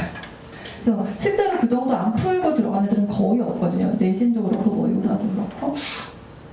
중학생들은 개인적으로 제가 A급 수학을 많이 추천을 하는데 문제가 상당히 어렵죠? 좋아요. 네. 고등학교 선생님 다 한 애들도 자기 학년 A급 풀면 많이 틀린 애들은 고등학교에서 100점이 안 나와요. 거의 다 그렇게 나와요. 근데 잘 푸는 애들은 고등학교에서 거의 다 잘해요. 왜냐면 학년 시간대 내용이 너무 어려워요. 네. 그래서 A급 갖고 수업을 하는 학원이 별로 많지 않죠. 네. 선생님들도 좀 어려워하시거든요. 애들을, 그러니까 그 정도 된 애들을 다 모으기가 힘들어요. 다 풀 수 있는 애들 별로 없기 때문에. 그래서 A급을 내신 기간까지 풀고 시험 본다면 무조건 잘하네요. 거의 보시면. 단순하게 그렇게 목표 잡으셔도 돼요. 내신 수학할 때 얘가 최상이랑 A급 정도까지 풀고 시험을 푸는 게 그 단원이라도 만약에 선생님이 싫으시면 그렇게 하셔도 괜찮을 수 있어요. 아이가 선행하는 건 싫고 어려운 문제 푸는 건 좋아하고 양 많은 건 싫어하면 그 빨리 한다고 꼭 잘하는 것도 아니거든요. 근데 깊게 들어가면 진도는 또 한 번에 쫙 뺄 수도 있기 때문에 나중에 그렇게 선택하셔도 돼요. 너무 강요하지 마시고 분명히 잘하는 애거든요. 그러면 네. 그럼 그걸로 체크를 해보세요. 선행도 안 돼 있고 심화도 안 돼 있다. 그럼 무조건 둘 다 안 되는 거예요. 하나라도 하라고 얘기를 하셔야 돼요. 아이를 설득을 하시는 게 좋아요. 그러면 아니면 수학을 빼고 대학을 가야 되거든요. 그렇게 되면 그러면은 뭐 예체능밖에 없기 때문에 그 문제가 상황이 해결이 안 돼요. 그러니까 어차피 수학은 계속 그런 딜레마에 빠지기 때문에 제가 이렇게 수학학원을 좀 얘기를 드렸고요. 중학교랑 고등학교 학원 얘기를 조금 드리자면 중학교 같은 경우는 제가 아까도 언급을 했지만 그 학년에 들어가는 진도 내용이 많이 어렵지는 않아요. 중학교 과정. 사실 초등학교 경시 문제보다 중학교 교과 심화가 더 쉽거든요. 그래서 중학교 진도를 보통 초등 경시 학원들에서도 엄청 빠른 속도로 빼죠. 보통 이제 좀 경시 많이 준비하는 학원들은 2달에 한 번, 그래서 12달에 다 끝내버리죠. 그런 데가 많고, 뭐 대표적인 학원들 CLS 영재원도 그렇고 M도 이론도 그렇고 진도를 거의 1년 안에 3년치를 거의 다 빼거든요. 거의 다. 2달에 한 번씩 끝나면. 그러면 이제 6학기가 끝나는 거죠. 3학년 1학, 그러니까 1학년 1학기 거부터 3학년 2학기. 가능한 이유가 중학교 거 진도 빼기가 제일 쉬워요. 초등학교 거는 개념부터 다 잡아야 되는 거고 그게 만들어진 상태에서 중학교 과정은 그냥 쫙 내용으로 쭉 들어가는 거라서 사실상 진도 빼는 거는 그게 제일 쉽고 초등학교 5학년이나 6학년 2년 정도 이용하시면 거의 가능해요. 근데 수학을 정말 잘하는 애들만 가능하냐면 그건 아니에요. 그러니까 초등수학이 좀 탄탄하게 되어 있으면 2년이나 정말 좀 속도가 느린 애들이 2년 반 정도? 그래서 중학교까지의 아이의 그 실력에 따라서 중상과정까지를 얼마나 심도 있게 빼느냐 아니면은 그냥 한 번 정도 빼느냐의 차이가 있는 거지 할 수는 있어요. 다 똑같이 가능하니까 저는 하기를 권해드려요. 그러면 제가 아까 말씀드린 것처럼 내신 기간에 조금 더 어려운 부분까지 시간을 두고 준비할 수 있는 기회가 있고요. 그게 안 돼서 시간을 쫓겨가지고 그 당시에 또 진도를 봐야 되고 정말 대충 한번 한 거를 또 다시 복습하면서 하면은 내신 기간에 계속 쫓겨서 심화교재를 볼 엄두를 4년 내내 낼 수가 없거든요. 그래서 그거를 조절하시는 게 사실은 제일 포인트인 것 같아요. 제가 보기에는. 근데 그 안에서 실력 차이는 분명히 있어요. 똑같이 진도를 뺐다고 다 잘하는 게 아니기 때문에 그러면 아이의 그 상황을 정확하게 엄마가 알고 있기 때문에 얘가 이걸 한번 했다고 해서 100% 안 돼 있으니까 그때 당시에 안 했다고 생각하고 또 한 번 더 정확하게 하면 당연히 뭐 그 내용이 복습이 되면 훨씬 더 편하게 할 수가 있을 거거든요. 그래서 중학교 학원은 그래서 뭐 인기가 많은 뭐 블루스카이 같은 경우도 그 중간에 빠지는 거 없이 굉장히 메꾸는 식으로 하는 학원들도 많고 중학교 때는 이미 경시를 해야 되냐 안 해야 되는 라인은 아니에요. 초등학교 한 4학년 정도 때 결정이 돼서 걔네가 중1 때까지 경시로 쭉 나가거나 보통 4학년 되면 뭐 황소나 뭐 CMS에서도 경시반 뭐 이런 식으로 쭉 빠지잖아요. 초등 고학년이 되면은 그럼 거기에서 뭐 엠솔이랑 이렇게 탑3 정도 학원에서 거기에서 이제 경시로 쭉 가는 애들 보통 중1 때는 또 한 번 선택을 해요. 영재학교 쪽으로 쭉 계속 가느냐 아니면 여기서 중단하고 선행을 끝까지 가는 이렇게 보통 결정을 하는 게 4학년 늦어도 중1 좀 빠르면 초6이거든요. 그러면 그 시기를 놓치고 중학교 진도를 빼는 경우에는 어차피 경시 라인이 아니에요. 그러니까 중학교 학원의 컨셉을 제일 잘 맞는 데는 진도를 웬만큼 좀 타이트하게 빼주면서 꼼꼼하게 쫙 해주고 내신 기간에는 어려운 교재를 풀 수 있는 정도까지 하는 학원이 딱 맞아요. 제가 보기. 그러면 그 진도가 나가 있으면 그 시험 기간이 아닌 기간에는 고등수학을 조금씩 할 수가 있는 거죠. 그게 가장 제가 보기에는 이상적이고요. 고등학교는 이제 사실은 얼만큼 하고 고1이 시작되느냐부터 이제 완전 확연히 차이가 나요. 중학교 거는 안 하고 와도 빨리 할 수 있어요. 고등학교 거는 그게 좀 힘들어요. 그래서 거기에서 속도 차이가 아이들에 따라서 중학교 때는 별로 차이가 크게 안 난다라고 하면 고등학교 때는 아이에 따라서 차이가 너무 많이 나요. 그래서 우리 아이가 수학에 자신이 없다. 그럼 이 기간이 똑같다. 그럼 무조건 지는 거예요. 제가 봤을 땐 그래요. 좀 냉정하게 말씀드리면 모르는데 어떻게 풀어요? 여러 번 한다고 다 완벽하게 이해되는 거 아니거든요. 뭐 영어나 이런 거는 그냥 여러 번 하고 양을 늘리면 그냥 그대로 거의 비례해서 올라가는데 수학은 얘가 1000문제 풀고 얘가 100문제 풀어도 얘가 더 잘할 수도 있어요. 그러니까 누구는 3년 동안 내내 경시 준비하다가 두 달 딱 준비하고 상 나오는 애는 따로 있는 거예요. 그러니까 그걸 너무 상처받지 않으시는 게 좋아요. 왜냐면 그런 애들만 꼭 서울대 가는 거 아니거든요. 그러니까 이 라인으로 끝까지 가도 수능을 다 맞으면 제일 좋은 대로 의대도 갈 수, 다 갈 수 있어요. 근데 그 수능을 다 만점 받는 애들이 원래 잘하는 애들이기 때문에 경시학원에 많이 있는 것 뿐이에요. 그리고 안 하는 애들 중에서도 가는 되게 많아요. 그냥 이런 거 싫고 엄마도 이런 쪽으로 별로 신경 안 쓰고 근데 수학은 잘해서 축하는 애들도 충분히 있는데 걔네들도 꼭 한 거는 자기 학년에서 나오는 어려운 문제나 이런 것들은 거의 막힘없이 풀었던 아이들이에요. 얘네가 너무 하나도 안 틀리는 쉬운 교재만 계속 풀었을 리 없거든요. 그 정도는 당연히 다 하고 들어간 거예요. 아무리 그런 쪽으로 준비를 안 했다고 해도. 근데 문제는 제가 봤을 때는 경시를 하면 안 되는 애가 너무 지나치게 거기에 매달려가지고 이게 아니면 수학을 못하는 애가 될까봐 엄마의 불안감에 어려운 교재를 억지로 하고 있는 아이들이 가장 문제예요. 걔네들이 그래서 아무리 해도 뭐 수학이 소용이 없고 이렇게 얘기하는 거는 아이의 수준에 맞지 않는 수학학원을 다녔기 때문이에요. 영어랑 국어랑은 전혀 다른 양상이에요. 사실 영어랑 국어는 단계를 좀 뛰어넘어도 언어라서 사실 이렇게 되는 부분이 있어요. 근데 수학은 전혀 그렇지가 않아요. 그래서 냉정하게 조금 마음에 안 드시더라도 그냥 아이한테 살짝 부족한 게 차라리 나갈 수도 있어요.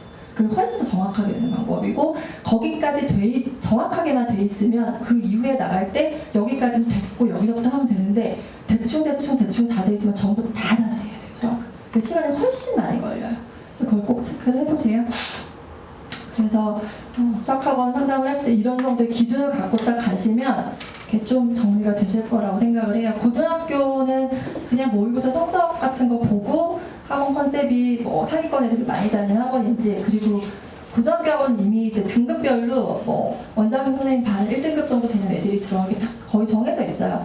그리고 사실 수능 수업 같은 경우는 그 레벨별로 들어가는 것도 중요한데 어차피 거의 다 진도 개념이에요. 그러니까 예를 들면은 수원 심화반 아니면은 뭐 기백 특강반 이런 식으로 그 단원이나 이제 교과로 다 나가는 거기 때문에 고1이 만약에 미투 심화반을 들으면 그냥 잘하는 거죠. 그렇게 거의 결정이 되죠. 그러니까 초등학교 6학년이 중학교 2학년 2학기를 든다고 얘가 탑은 아니거든요.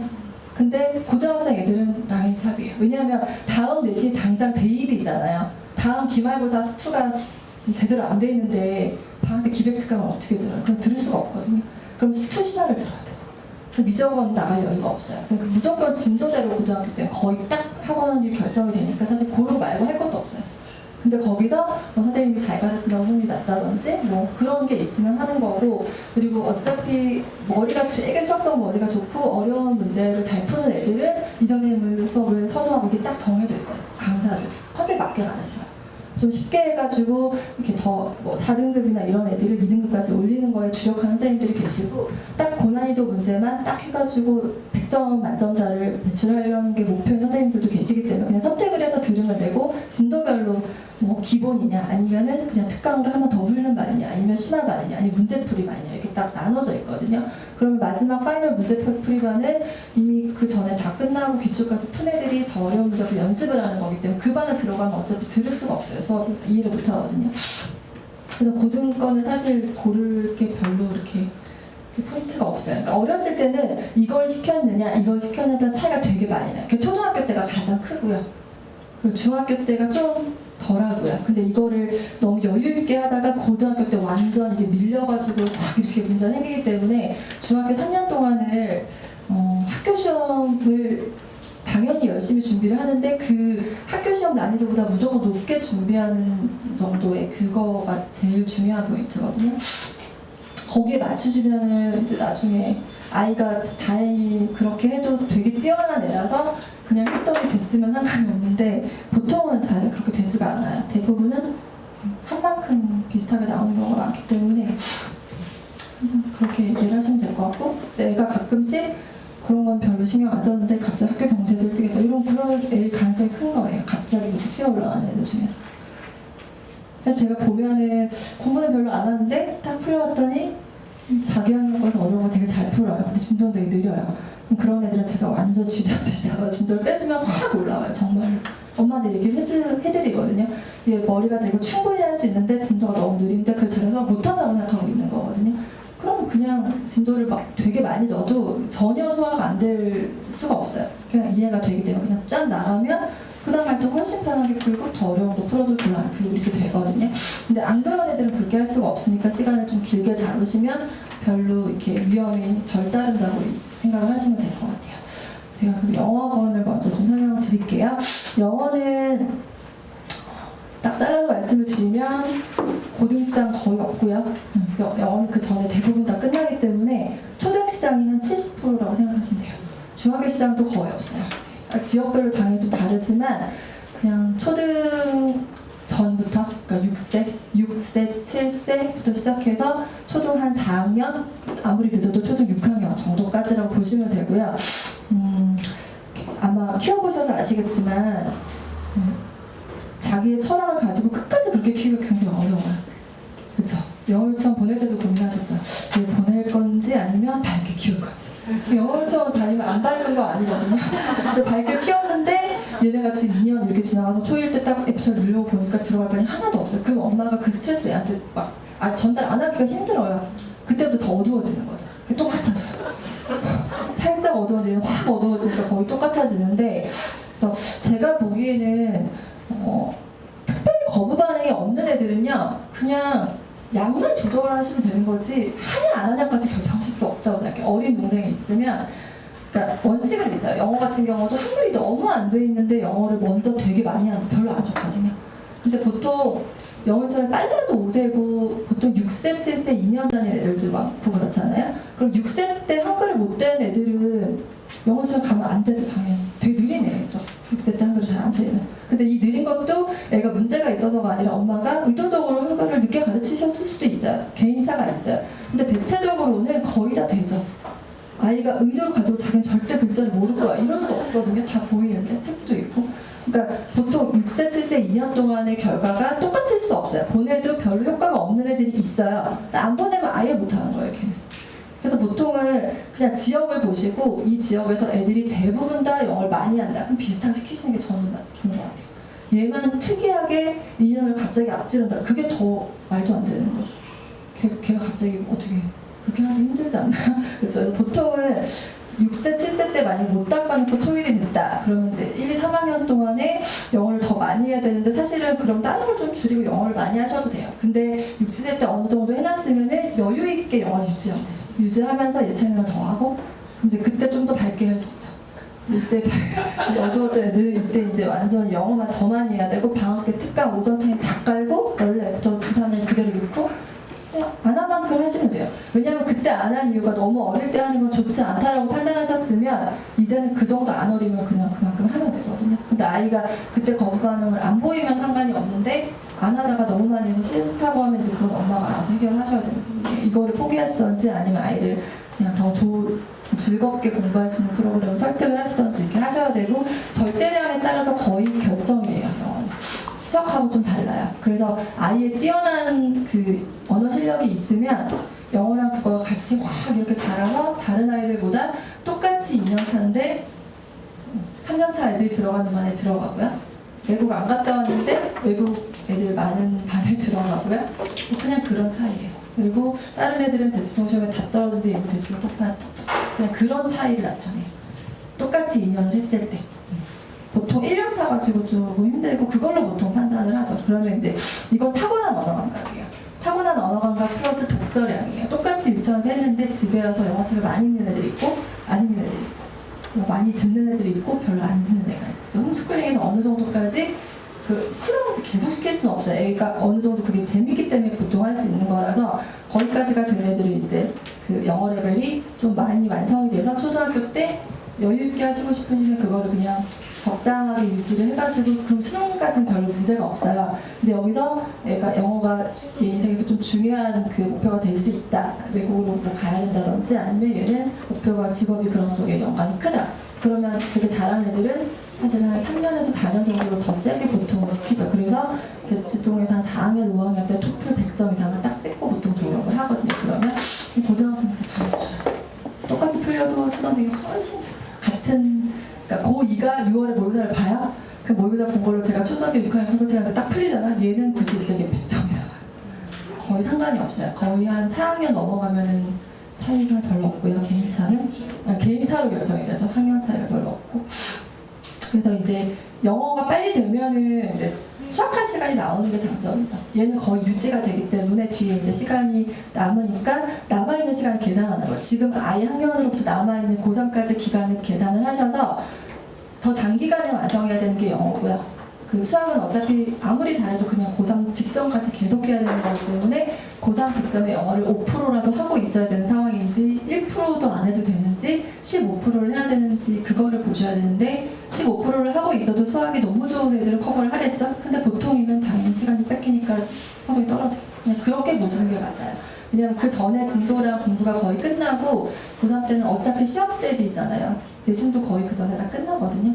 그 진도 범위까지는. 그러면 그때 이후로는 복습이나 심화로 들어가는데 그때는 그냥 솔직히 시간 싸움이에요. 이 시간이 모자르면 이제 재수하는 거죠. 1년 정도 더 해서 이제 보통 하시는 거기 때문에 그때 재수하는 거나 지금 하는 거나 마찬가지. 그래서 그냥 제가 개인적으로 생각했을 때는 아무리 늦어도 중2 때까지는 고등학교 영어가 그냥 편하게 되게끔 하시는 게 낫다고 생각해요. 중3 때 왜냐하면 수학 진도 때문에 시간이 되게 많이 모자라요. 네. 그때 할 수 있는 데까지 보통 진도를 하고 들어가시는데 중3 때 영어까지 해야 되면 좀 피곤해요. 중1이면 더 좋고요. 늦어도 중2 겨울방학 되기 전까지. 중2 겨울부터 중3 겨울까지 딱 1년을 수학에 정말 집중하셔야 되거든요.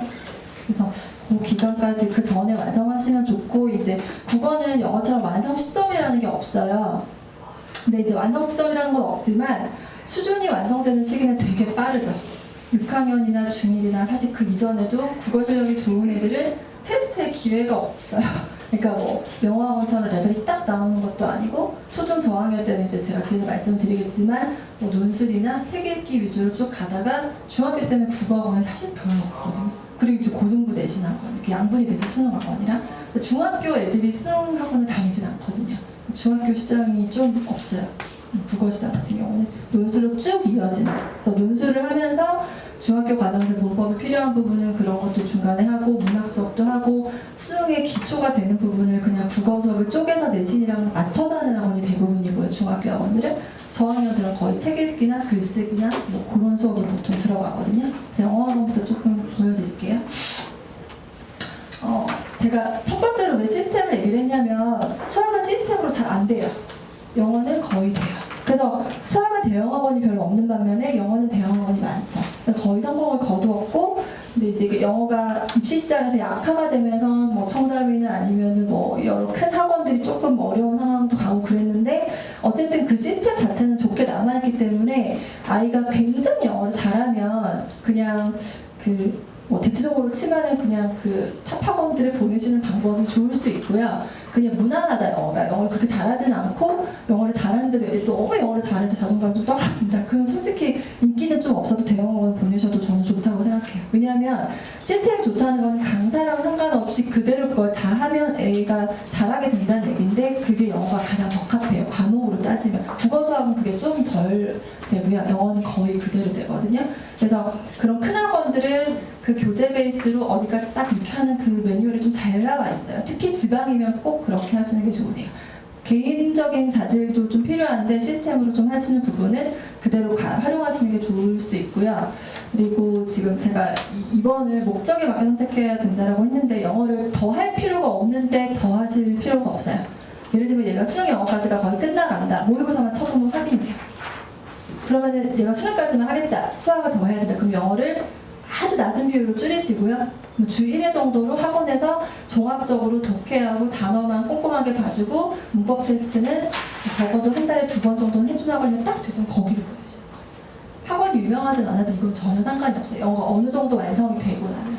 어렸을 때도 목적에 맞게 하라는 건 어렸을 때는 어차피 유치원 때는 리스닝, 스피킹 비중이 많아야 되고요. 중간에 초등학교 1학년에서 3, 4학년까지는 리딩이 제일 중요해요. 그러니까 많이 읽고 그러니까 노블 수업이 좋은 데를 넣으셔야 되는 거죠. 아이가 그걸 읽고 어떻게 이 전체를 이해를 하고 어떻게 주제를 찾아내고 이런 것까지가 돼야 되는 그 학년이거든요. 초등 고학년으로 갔을 때 얘가 영어가 거의 뭐 토플이나 좀 어려운 것까지 돼야 된다라고 생각을 하면 거기에서 이제 시험에서 필요한 다른 영역들을 뭐 문법이라든지 강화되는 측면으로 가는 거고 그렇게 하면 거의 수능은 거의 다 사실 많이 안 틀리는 상황까지 애들이 보통 실력이 딱 이렇게 완성이 되거든요. 거의 다. 그래서 그거를 중간중간에 테스트를 해보시고 수능 시험지 고1, 고2, 고3 걸 테스트를 해보시고 고3 것까지가 거의 돼서 웬만한 거 고3 거 아무거나 풀어도 별로 안 틀린다 하면 거의 주 1회 정도로만 유지를 하실지 아니면 얘가 단어 외우는 것만 너무 싫어하면 그거 정도만 이렇게 체크를 하면서 가실지 그런 것만 결정을 하시면 돼요. 그래서 더 해도 될지 아닐지는 다른 과목하고 이렇게 비교해서 보셔요. 영어 자체만 보시면 안 되고요. 영어를 더 잘하게 하는 거는 당연히 시간 수가 더 잘하게 되거든요. 근데 그것 때문에 수학을 더 못하거나 국어할 시간을 빼야 되면 좀 줄이시는 게 맞아요. 그리고 지금 제가 리딩 레벨이라고 썼는데 수능에서 제일 많이 들어가는 부분은 리딩이고 리스닝 문제 비중이 높아요. 근데 되게 쉬워요. 그러니까 리스닝 같은 경우 지금 초등학생 애들이 풀어도 영어를 많이 하는 애들은 하나도 안 어렵거든요. 근데 이런 걸 거의 안 하고 진짜 어른들 영어 공부하던 것처럼 문제지만 좀 풀고 이랬던 애들 리스닝이 어려울 수가 있어요. 그러니까 그걸 체크만 하시면 돼요. 그래서 리딩 레벨이 나오면 그냥 그대로 그냥 쭉 하시면 되고 나머지 이제 뭐 문법 내신 때문에 그것만 주 몇 회 수업에서 한 70%를 거만한다. 별로 안 좋을 수 있어요. 아이가 그것만 해야 될 이유가 없거든요. 내신을 꼭 잘 받기 위해서. 그리고 이제 그거는 만약 고등학교 때 전체 수능에서 문법이 한 2개 정도가 나오는데 2개가 문제가 되면 그냥 그거는 그때 가서 단타로 한 달 동안 바싹 해도 다 올라와요. 그것 때문에 막 방학 동안 내내 문법만 하실 이유가 없어요. 별로 안 해도 돼요. 그런 거는. 그래서 리딩 레벨이 좋으면 그냥 다른 거는 좀 간과하고 이렇게 넘어가셔도 상관없을 것 같아요. 영어는. 제가 좀 이렇게 강조하는 부분 중에 하나가 단어를요, 영어를 잘하는 애들은 외우는 걸 좋아할 것 같잖아요. 다 싫어해요. 거의 다. 특히 탭스 막 900점 넘고 이런 애들은 단어 진짜 외우기 더 싫어하거든요. 그러니까 얘네가 근데 왜 이렇게 영어 잘하냐면 그게 책이건 아니면 학원이건 어떤 시스템에 의해서 거기서 쭉 몇 년 했더니 단어가 그냥 다 저절로 외워진 거예요.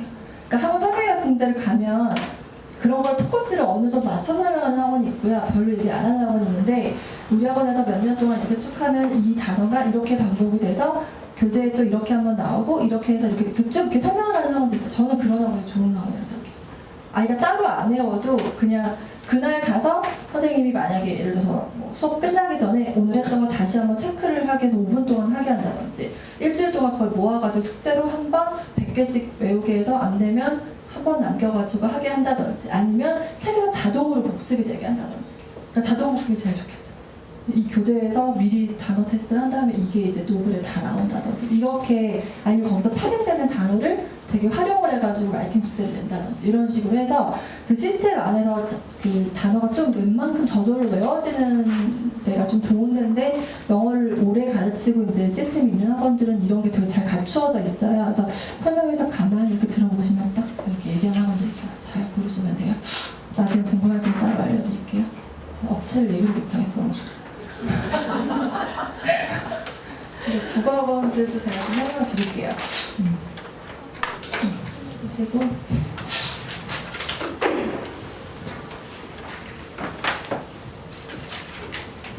그리고 제가 경험상 말씀을 드리면 이렇게 얘기 들어도 기억이 안 나요.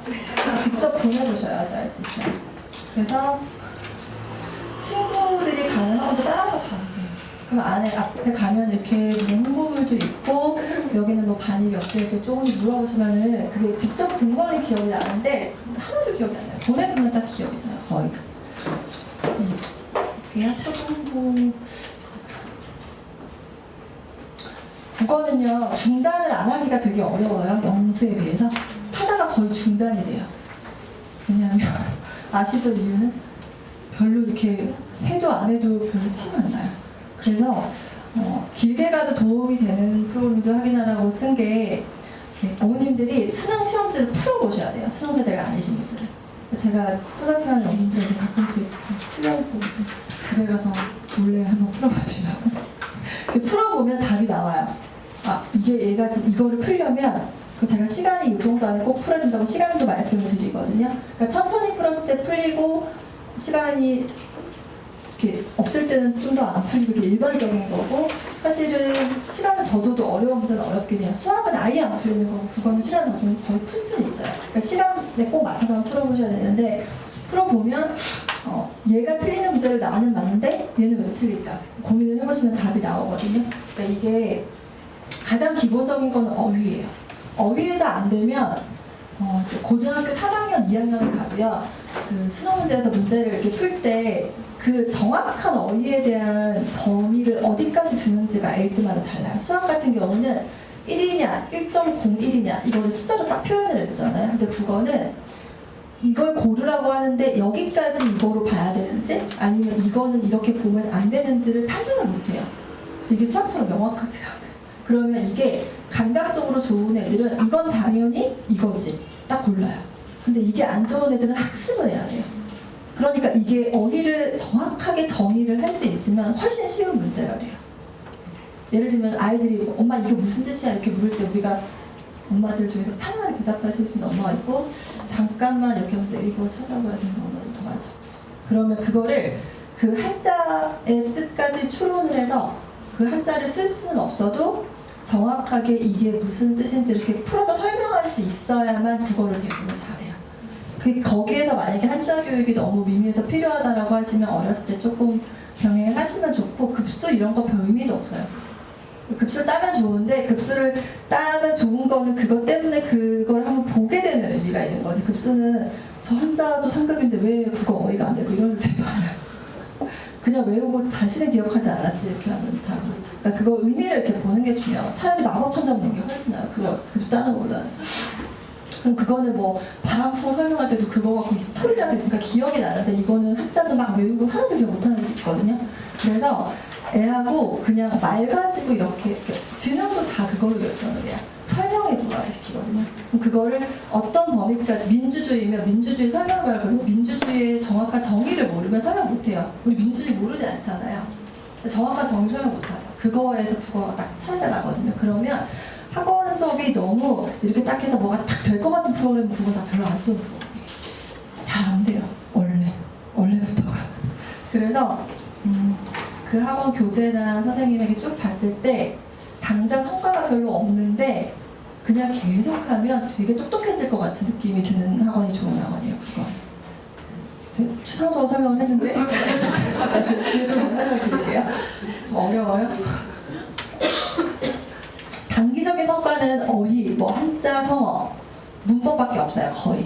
그리고 나머지 장기적인 거는 그 뭐 어떤 문학에 대한 것도 정서가 있어야 이해를 하거든요. 근데 애들이 그 정서가 없는 애들은 이걸 설명을 할 수가 없어요. 안 우울한데 이게 우울한 거 맞아요? 막 이래요.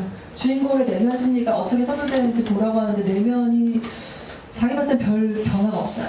근데 이게 막 변화가 있대요. 이걸 되게 이렇게 설명하기가 어려워요. 그러면 선생님이 좀 당장의 시험이나 대비나 이렇게 해버리면 이거 가르칠 수가 없거든요. 그러니까 시험 대비 학원은 중학교 때 보내지 마세요. 국어. 시험 대비 학원은 딱 고등학교 때 보는 거예요. 국어. 초등학교 때나 중학교 때는 애가 가서 선생님하고 막 쓸데없는 얘기도 막 할 수 있고 그거 소설 가르치면서 이거 가지고 막 다른 얘기도 할 수 이런 학원이 좋은 학원. 그러니까 단기적인 성과가 없어요. 그런 학원들은. 당장 얘가 뭘 자랑하는 게 없거든요. 근데 그거를 좋아하고 보니까 얘가 평소 때 이런 걸 안 하면은 절대 볼 것 같지 않은 그런 좋은 어휘들도 많이 나와 있고 양질의 어떤 재밌는 어떤 뭐 시나 이런 소설도 같은 것도 많이 가르치고 이런 데 있죠. 좀 쓸데없는 것 같아요. 근데 고등학생들도 국어 점수를 마지막에 올릴 때는 그런 쓸데없는 것까지 원래 좋아했던 애들만 성적이 잘 나오고 이걸 다 공부를 해야 되는 거는 할 시간이 없어요. 별로. 그래서 수학이 다 끝나서 시간이 남는 애들만 제가 문학도 고전, 천편 읽히고 이런 거 시키거든요. 그런 걸 중학교 때까지 하셔야 돼요. 고전 시가, 현대시, 현대소설, 고전소설 이런 거 있잖아요. 그런 거를 학원에서 그냥 쓸데없이 계속 막 한 100개, 200개 그냥 진도도 없고 그냥 계속 하는 아이 있죠. 그런 데를 보내야 돼요. 선생님이 그런 거 원래 좋아하시는 원장님이 그런 거 잘 찾아보면 있어요. 이거는 꼭 어디가 좋다고 얘기하기가 어려운 그런 문제거든요. 그래서 계속 했을 때 수능하고 방향이 맞는지만 보시면 돼요. 수능은 어차피 문학, 그 다음에 비문학 아무거나 다 나와요. 경제지문도 나오고 뭐 예술지문도 나오고요. 기술지문도 나오고 뭐 물리도 나오고 다 나와요. 그러면 예를 들어서 그 물리지문이 나온다고 하면 그 물리를 우리한테 지식을 물어보는 지문은 아니거든요. 근데 어머님들 풀어주면 깜짝 놀랐을 건데 어려워요. 되게 내용이. 예를 들면은 어머님 두 분하고 저하고 한 중학교 2학년 남학생하고 만약에 뉴스를 보고 있어요. 근데 정치 얘기도 나오고 경제 얘기도 나오는데 아이가 알아들을 수 있는 범위는 다 다르거든요. 예를 들면 얘가 경제 쪽으로 지식이 있고 공부가 좀 되려면 국고채 환율이 어쩌고저쩌고 막 만기가 얼마 돌아오고 금리가 오르고 막 이러면은 알아들어요. 근데 엄마들도 그거 잘 못 알아들어요. 미국이 금리를 올렸다는데 우리는 무슨 영향이 뭔지 몰라요. 대출 규제가 있다는데 대출 규제가 되면 어떻게 될지 예측을 못 하거든요. 근데 그게 국어 지문으로 다 나와요. 그러니까 무식하면 못 푸는 문제예요, 국어 문제. 자, 애가 무식한지 안 무식한지 꼭 보셔야 돼요. 그 컨텐츠가 없는 애들은 그걸 읽으면서 이제 글자를 보고 이게 이거랑 똑같은 말이니까 이제 이렇게 푸는 거예요. 정확하게 이해가 안 된 상태. 그 얼마나 힘들어요. 되게 빨리 읽고 엄청 빠른 속도로 풀어서 맞아야 되는데 이 내용이 이해가 안 간다고 생각하면 얼마나 답답해요. 방금 본 어려운 경제 뉴스를 보고 그 경제 뉴스에 나왔던 거를 문제를 풀면 되게 어려워요. 그거랑 똑같아요, 그거에서. 수능 문제를 지금 이번에 고3 6월 모의고사가 어려웠거든요. 그냥 인터넷에 고3 6월 모의고사 딱 치면 다 떠요. 프린트가 다 돼요. 한번 풀어보세요. 그러면은 얘가 지금 국어를 하고 있는 게 도움이 될지 안 될지 그냥 바로 판단이 돼요. 초등학생도 판단해보셔도 돼요. 그래서 지속이 됐을 때 얘가 무식하지 않으시는 방법을 꼭 찾으셔야 돼요. 얘가 경제도 모르고 정치가 어떻게 돌아가는지도 모르고 과학 쪽에는 관심도 없고 역사에 그냥 머리 아파하잖아요. 국어 못해요. 나중에 문제를 못 풀어요. 어휘도 그럼 엉망이에요. 이해가 안 되죠, 우리가. 제가 암기가 안 되는 암기가 잘 안 된다는 애들하고 내신 공부를 같이 해보면 어떤 현상이 있냐면, 제가 어제 한국지리를 같이 하는 거 했었는데, 예를 들면 뭐 북태평양 기단, 뭐 오츠키 이걸 막 나와요. 그 기후 파트가 나오고 뭐 용어가 막 나오면 이제 얘는 이걸 외워요. 근데 생각해 보면 북태평양 기단이면 북태평양이 어디 있는지를 알면 빨리 외우시잖아요. 몰라요. 태평양이 어디 있는지 못 외우죠. 명남 호남 지방에서 뭐 이거 산맥을 명남이 어딘지 잘 몰라요. 자기 영남을 가본 적이 없대요. 그럼 영남을 처음 들어보진 않았을 거란 말이에요. 국사 시간에도 나왔을 거. 근데 그거를 듣고 생각해 본 적이 없단 말이에요. 근데 그거를 애가 지능이 낮거나 뭐 다른 문제가 있는 게 아니고 그냥 그 속된 말은 정말 그런 상식이 없는 거잖아요. 그런 게 되게 부족해. 그게 거의 독서로 열정되는, 독서가 안 돼 있거나 독서가 됐어도 뭐 그냥 재밌는 소설 위주로만 읽어서 그런 게 하나도 없다. 그럼 이 문제가 당연히 어려울 수밖에 없어요. 그러니까 똑똑한 애들이 잘 풀 수밖에 없는 거는 이 배경 지식 자체가 철학 문제가 나왔는데 이미 소크라테스랑 뭐 플라톤이랑 이런 사상에 대해서 얘가 너무 많은 책을 읽거나 알고 있어요. 그럼 이게 너무 쉬워요. 알고서 그냥 푸는 거예요. 왜냐하면 플라톤에 대한 지문이 나왔는데 그 플라톤에 대한 내용을 사실이 아닌 걸로 나오지 않거든요. 국어 지문이라고 하더라도. 그럼 플라톤을 사랑해서 알고 있는 애가 읽으면 이 대화가 좀 쉬워요. 다. 그럼 읽혀요. 근데 얘가 왜 처음 공부를 안 해요? 시험 풀면서 머리 터지는 거죠. 막 국어인데 무슨 말인지 하나도 모르겠어요. 왜 한글인데 왜 모르는 계속 이렇게 문제가 되거든요. 그럼 이거를 막을 수 있는 방법은 초등학교 때나 중학교 때나 애가 그냥 스스로 책을 좋아하고 막 그런 애들은 그냥 안 보내도 돼요. 그런 애들은 그냥 수준이 높은 문제집을 그냥 풀려도 상관없어요. 시험 문제집을 중학생들이 풀어도 되고요. 거기에서 나오는 모르는 어휘 공부해도 상관없어요. 근데 이게 길게 가면서 얘가 그런 걸 딱히 너무 책을 좋아한다든지 이런 게 별로 없는 애예요. 그리고 계속 놔두면 얘가 정말 그렇게 될 것 같아요. 그러면은 학원에서 그런 거를 그냥 자기도 모르는 사이에 습득이 될 수 있는 상황인가를 보시는 게 가장 현명한 선택이에요. 이거예요. 독해력이 되는지. 자기 학년 거 말고 풀려보시면 딱 알 수 있어요. 그냥 한 3학년이나 2학년 정도 높은 국어 교재를 풀리면서 얘가 모르는 단어를 다 체크해보기만 하셔도 느낌이 딱 와요. 얘가 이런 단어를 몰랐다니 상하탑이 탑인 줄 알고 막 이런 거 전혀 감이 없어요. 잔나비 이러면 나비인 줄 알아요. 잔나비가 잔잔한 나비 아닌가요? 뭐 할 말이 없어요. 엄마한테 가서 물어봐 이렇게 얘기를 하지. 똑똑해도 그래요. 공부를 잘하는데 어휘가 되게 약하거든요. 그래서 제가 아까 중학교까지 내신하고 다닐 필요 없고 고등학교 때는 꼭 내신하고 다니라고 말씀드려요. 그래서 고등학교 내신 자료가 막 전화번호처럼 나오는 이런 책 학원들이 당연히 유명할 수밖에 없어요. 고등학교 학원은 완전 자료 싸움이에요. 왜냐하면 중학교 내신 준비해 보셨지만 자습서, 평가문제집 빼고 교재 없죠. 출판사가 다를 거예요. 그쵸? 고등학교도 똑같아요. 만약에 뭐 이번에 청산별곡이 나와요. 시험 범위에. 그럼 청산별곡 교과서 하나 풀고 평가문제집에는 8문제 풀어서 풀 문제가 없어요. 그럼 당연히 학원에서는 청산별곡이 나와 있는 30권의 문제집에 있는 문제가 다 나와 있죠. 그런 걸 풀어내는 거죠. 고등학교 내신을 할 때. 그거를 나중에 보내시고 중학교 때까지는 그런 거랑 시험 대비가 별로 안 될 것 같은 그런 데를 보내시면 딱 맞아요. 그래서 제가 포인트만 좀 정리를 했는데 초등학교 때는 독서나 어휘 정도가 제일 좋아요. 학원 제가 봤을 때는 딱히 안 보내셔도 되는데 꼭 보내실 거면 그렇게 책을 많이 접할 수 있는, 그리고 자기 생각을 간단하게 글로 쓸 수 있는 거 좋은데, 제가 보면 글은 좀 타고나는 것 같아요. 그러니까 그거를 꼭 가르친다고 글을 잘 쓰지 않아요. 책을 많이 읽는다고 글을 잘 쓰는 것도 아니고, 글을 잘 쓰는 거는 그런 어느 정도의 그게 기본이 잡혀있는 상태에서 감성이 있어야 되는데, 가르치긴 좀 어려고 글을 잘 써야 되는 것도 아니고, 우리나라의 시험이 지향하는 바가 꼭 글을 잘 쓰는 학생은 아니니까 이게 글쓰기 교육이 너무 강조가 안 되어 있는 부분도 있고, 사실 좀 안타까운 부분이긴 해요. 그 애들이 지적인 능력에 비해서 글쓰기 능력이 너무 떨어지거든요. 진짜 심각하게. 그래서 그거는 아이가 그런 쪽에 재능이 있으면 사실 키워주면 정말 좋은 부분인데 좀 반영이 안 되는 아쉬움이 있어요, 제 개인적으로는. 그래서 독서랑 어휘가 증가될 수 있는, 본인이 좋아하는 아무것도 안 보내셔도 되고 도서관만 활용하셔도 되고, 이걸 놔두면 좋아하지도 않고 너무 안 할 것 같고 이게 긴 시간이 지나면 문제가 생길 것 같다라고 하면 아까 제가 드린 말씀처럼 그런 식으로 활용하시면 돼요, 학원을. 그리고 이거를 막 어휘책을 중학교 그냥 외우기 이렇게는 안 하셔도 돼요. 재미가 없어요. 그렇게 영어 단어 외우는 것보다 훨씬 더 짜증나요. 화가 나요. 애들이 그렇게 외우고 있으면. 그런 거 시키지 마시고.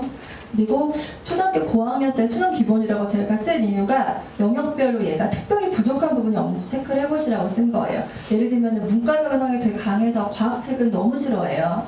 그래서 과학적인 지문만 나와도 막 그 알러지 있는 애들, 고등학생들도 되게 많거든요. 그러면 분야별로 너무 편중되게 애가 이렇게 집중하고 있지는 않은지, 남학생들도 과학을 막 좋아하는데 막 소설 같은 거는 절대 읽기 싫어하고 고전도 완전 싫어 이런 애들 있잖아요. 그러면 이제 반토막이 나요.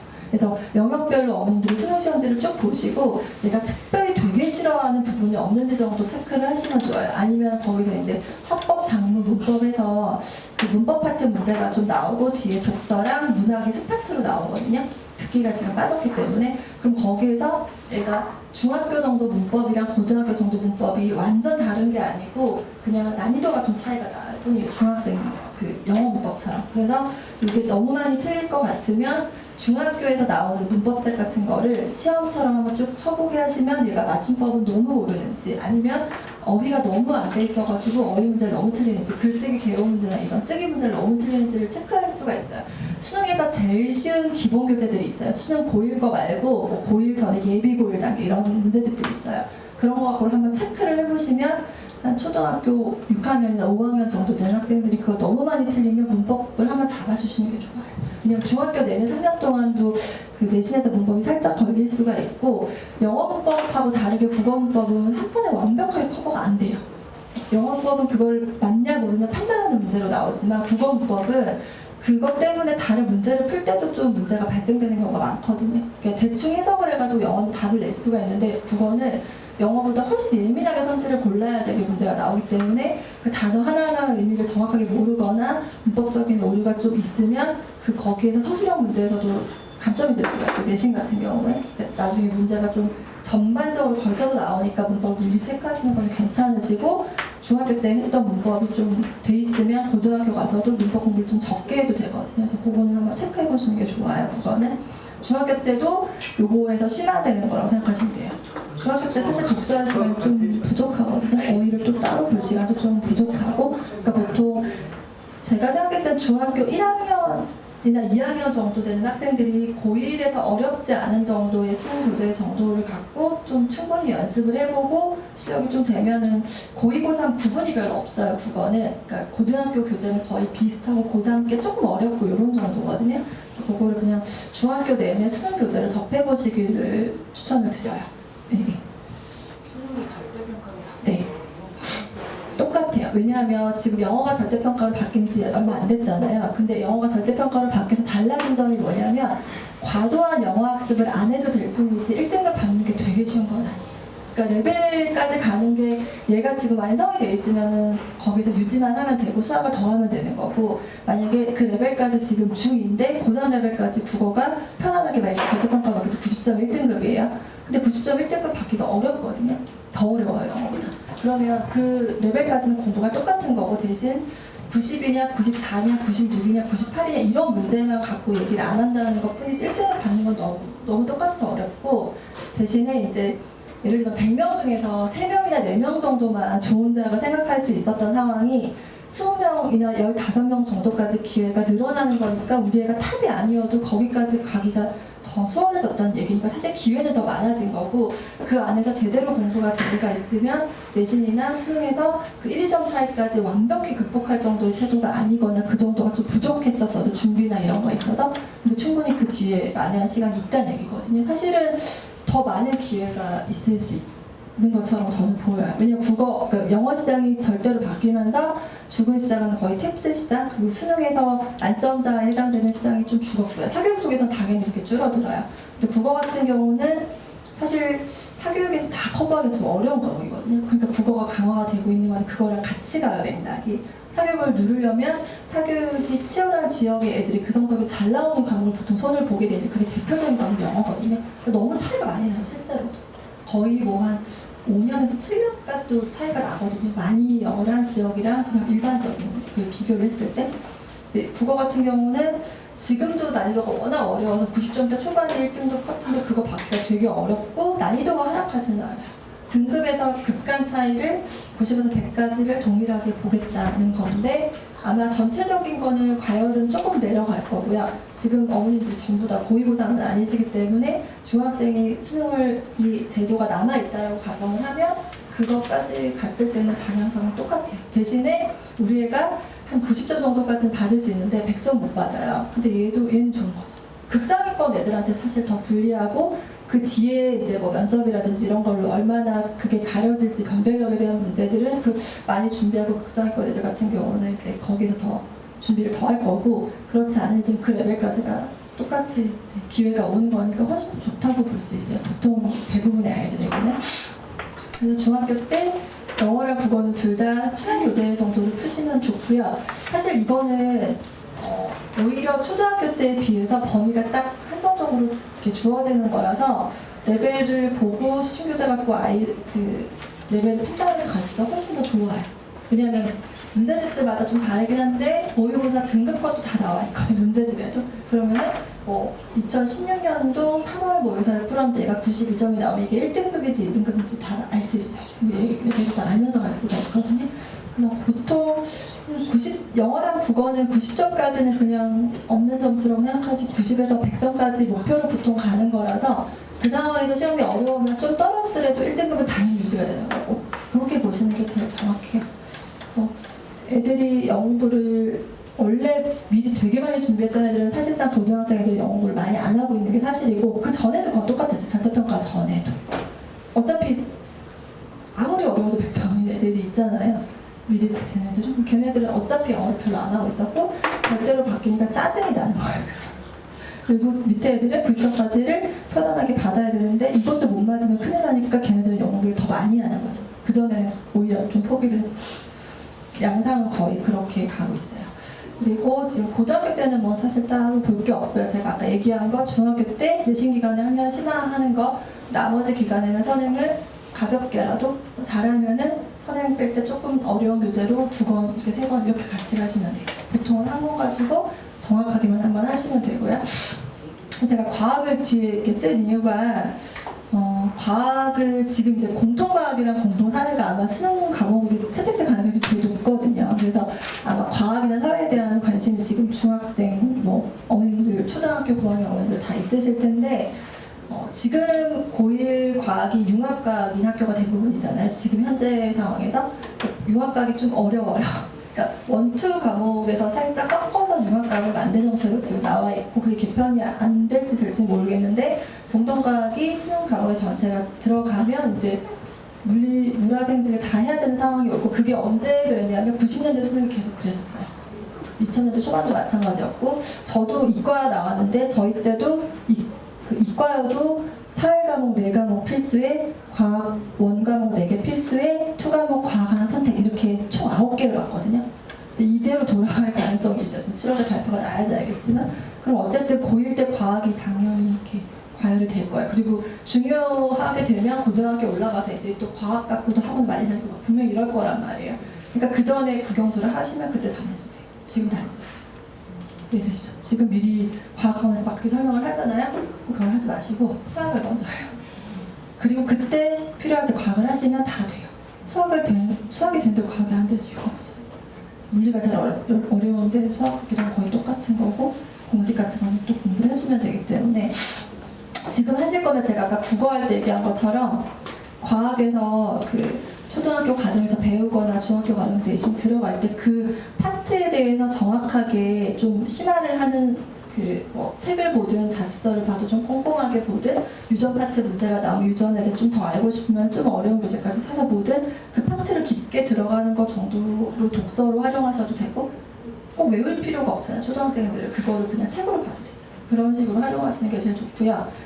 그리고 중학교 때는 이제 고등학교 과학이랑 중학교 과학이 사실 똑같거든요. 내용만 어려워지는 거기 때문에 이제 달라진 점이 있다면 보통 과학이 수능에서 이렇게 빠지는 경우에는 안 해도 상관이 없었는데 중학교 내신할 때 수학처럼 학년 심화를 하셔야 된다는 점이 달라요. 요거만 체크를 하시면 돼요.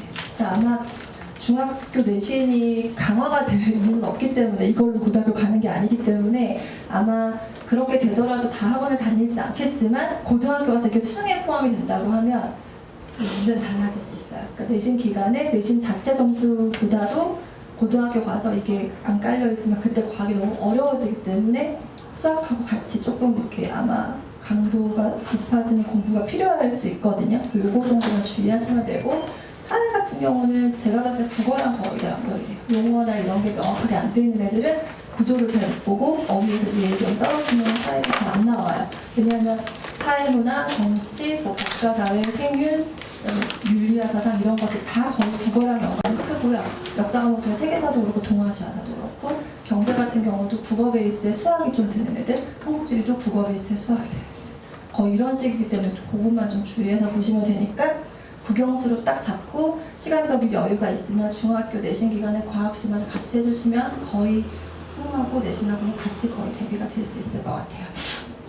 그래서 그 아이들의 시간표를 쭉 보시면서요.